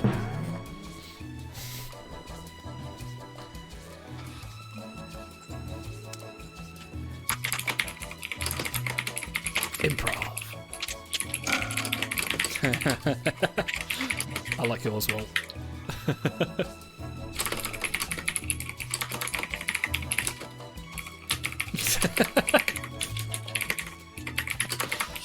Are you playing Stars' Brains, Shy? I'm doing karaoke to the typing. I'm doing typing karaoke.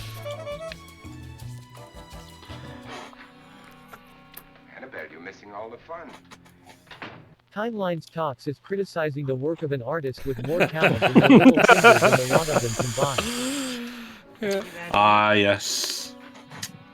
That's a fair point. Annabelle, you're missing all the fun. The U.S.S. Roddenberry is made of actual Gene Roddenberry. Annabelle, you're missing all the fun. Brandon Brog is recycling one of his scripts again. It's called Threshold 2, Electric Boogaloo, and this time, it's a threesome. Is he badly hurt?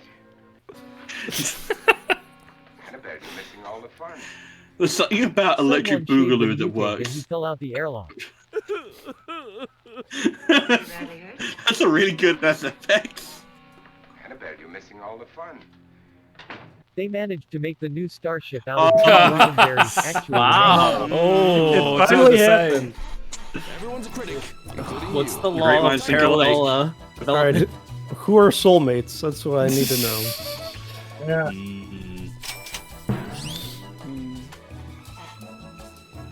Go for it, chat. Vote away. Yeah, who has come up with the same ideas? I was Who's going to copying vote for number homework? 2, but then the dilution Yeah. knocked it off. Half a Split vote the for vote. each. You know, split your vote. Stop it down for that. I'm gonna say that, like, judging by the amount of typing, vote 3 was stars, but I'm not sure. It could be 1 as well. You're almost out of Well, 1 and 3 have pretty much the same level number of letters. All right, here we go. Who are the soulmates? Okay, so big as 1. Yeah. Oh, big and auto. Yeah. Clearly. Hey. All right, Big, you and me. Someone's got it made in the shade. There we go. Take it. He's Catching right, up, but you catching shouldn't up. say it. Oh, I'm coming in last. Shit. Round Be 4. funnier. Hello? Please listen to me. You must do as I say. Enter your dub.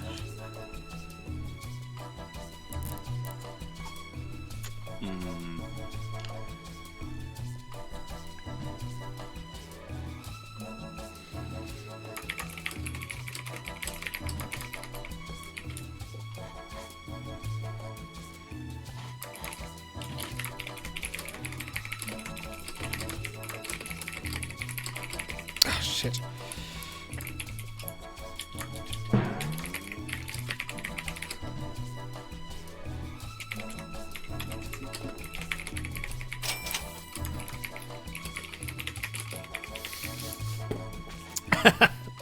Like yours, this Cisco.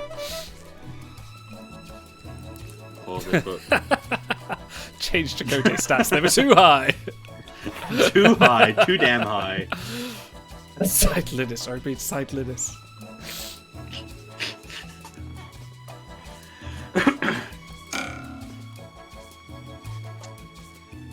It's all on auto. This is gonna be bad, dude. To be fair, I'm pretty sure one of you said that before an answer was on the best answer of the entire game last time, so... Alright. Hello? Please listen to me. You must do as I say. You have to cite Joseph Sisko. Seriously, you voyages for me. Hello? Please listen to me. You must do as I say. Ignore your family. Ignore your friends. Play events. Play. Be. Damned. Events. Hello? Please listen to me. You must do as I say. If you don't add the Starfleet trait to all the Enterprise crew, you're going to take Porthos out back and... Hello? Please listen to me. You must do as I say. Nobody cares about the IP, and the game is dying. They're printing sub 290 Voyagers. Send someone, anyone. Hello? Please listen to me. You must do as I say. Stop fucking buying dilithium from the store. Play Raid Shadow Legends instead. The premium #1 offer war game.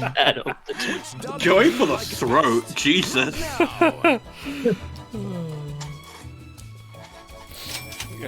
Is Raid Shadow Legends like the #1 offer wall game? I think you get a lot of dilithium for playing it. I know that much. Yeah, I think so.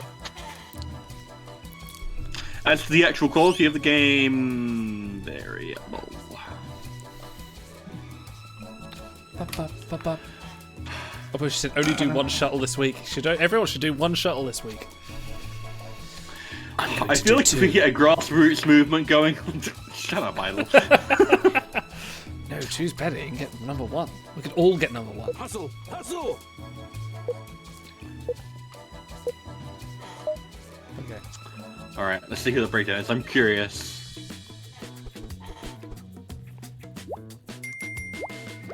Yeah, I figured that was Shy.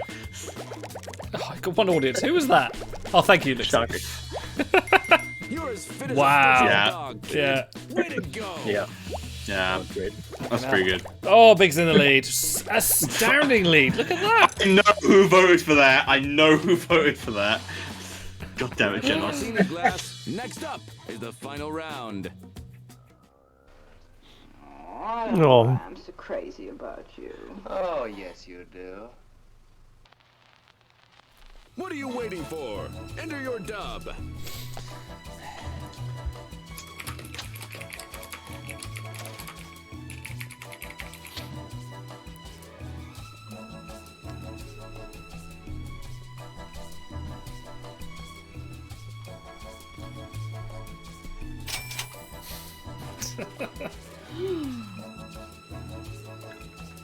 Such dumb. Much fun. Oh, you guys are struggling. Dude, it's after midnight, all right? Yeah, I decline before the show starts, let alone 3 hours later. I didn't want to do this today. We can do it another day. Wait till we get to the All Trek What the Dub. I have lots of free time to spend adoring you now that I'm cutting corners on card creation. That's pretty good for Pokemon.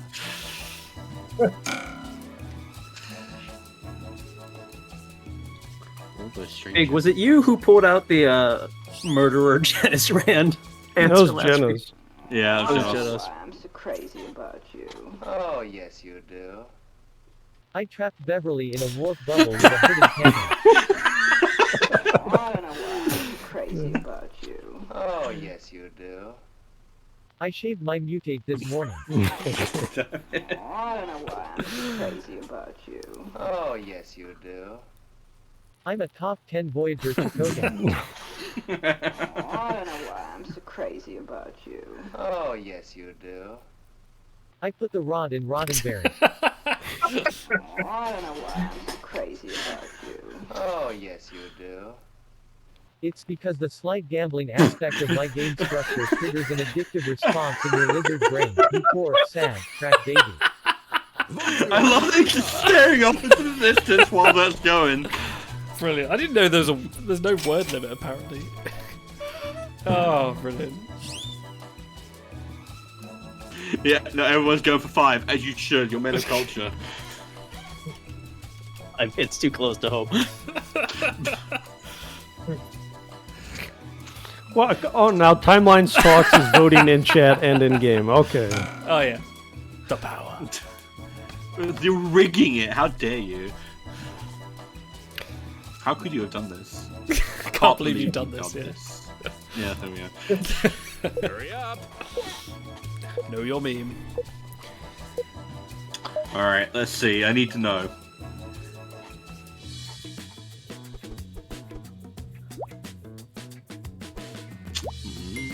You take Yeah. Yeah. Shocking. Yeah, destroyed. Gone.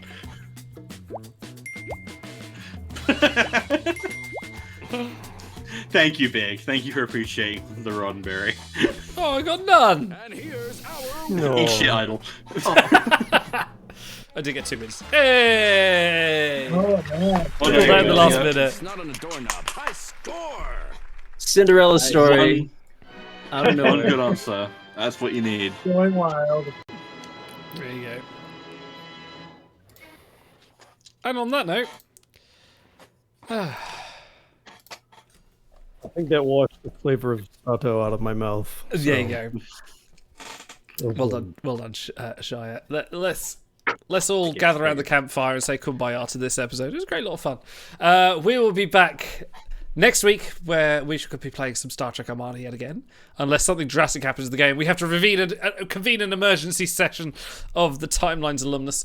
But yeah, we should be doing that. And then the week after... What would even do that? What would even be big enough? What would be... Another flavor text? The Pointing Collection. Oh, yes. They got to do...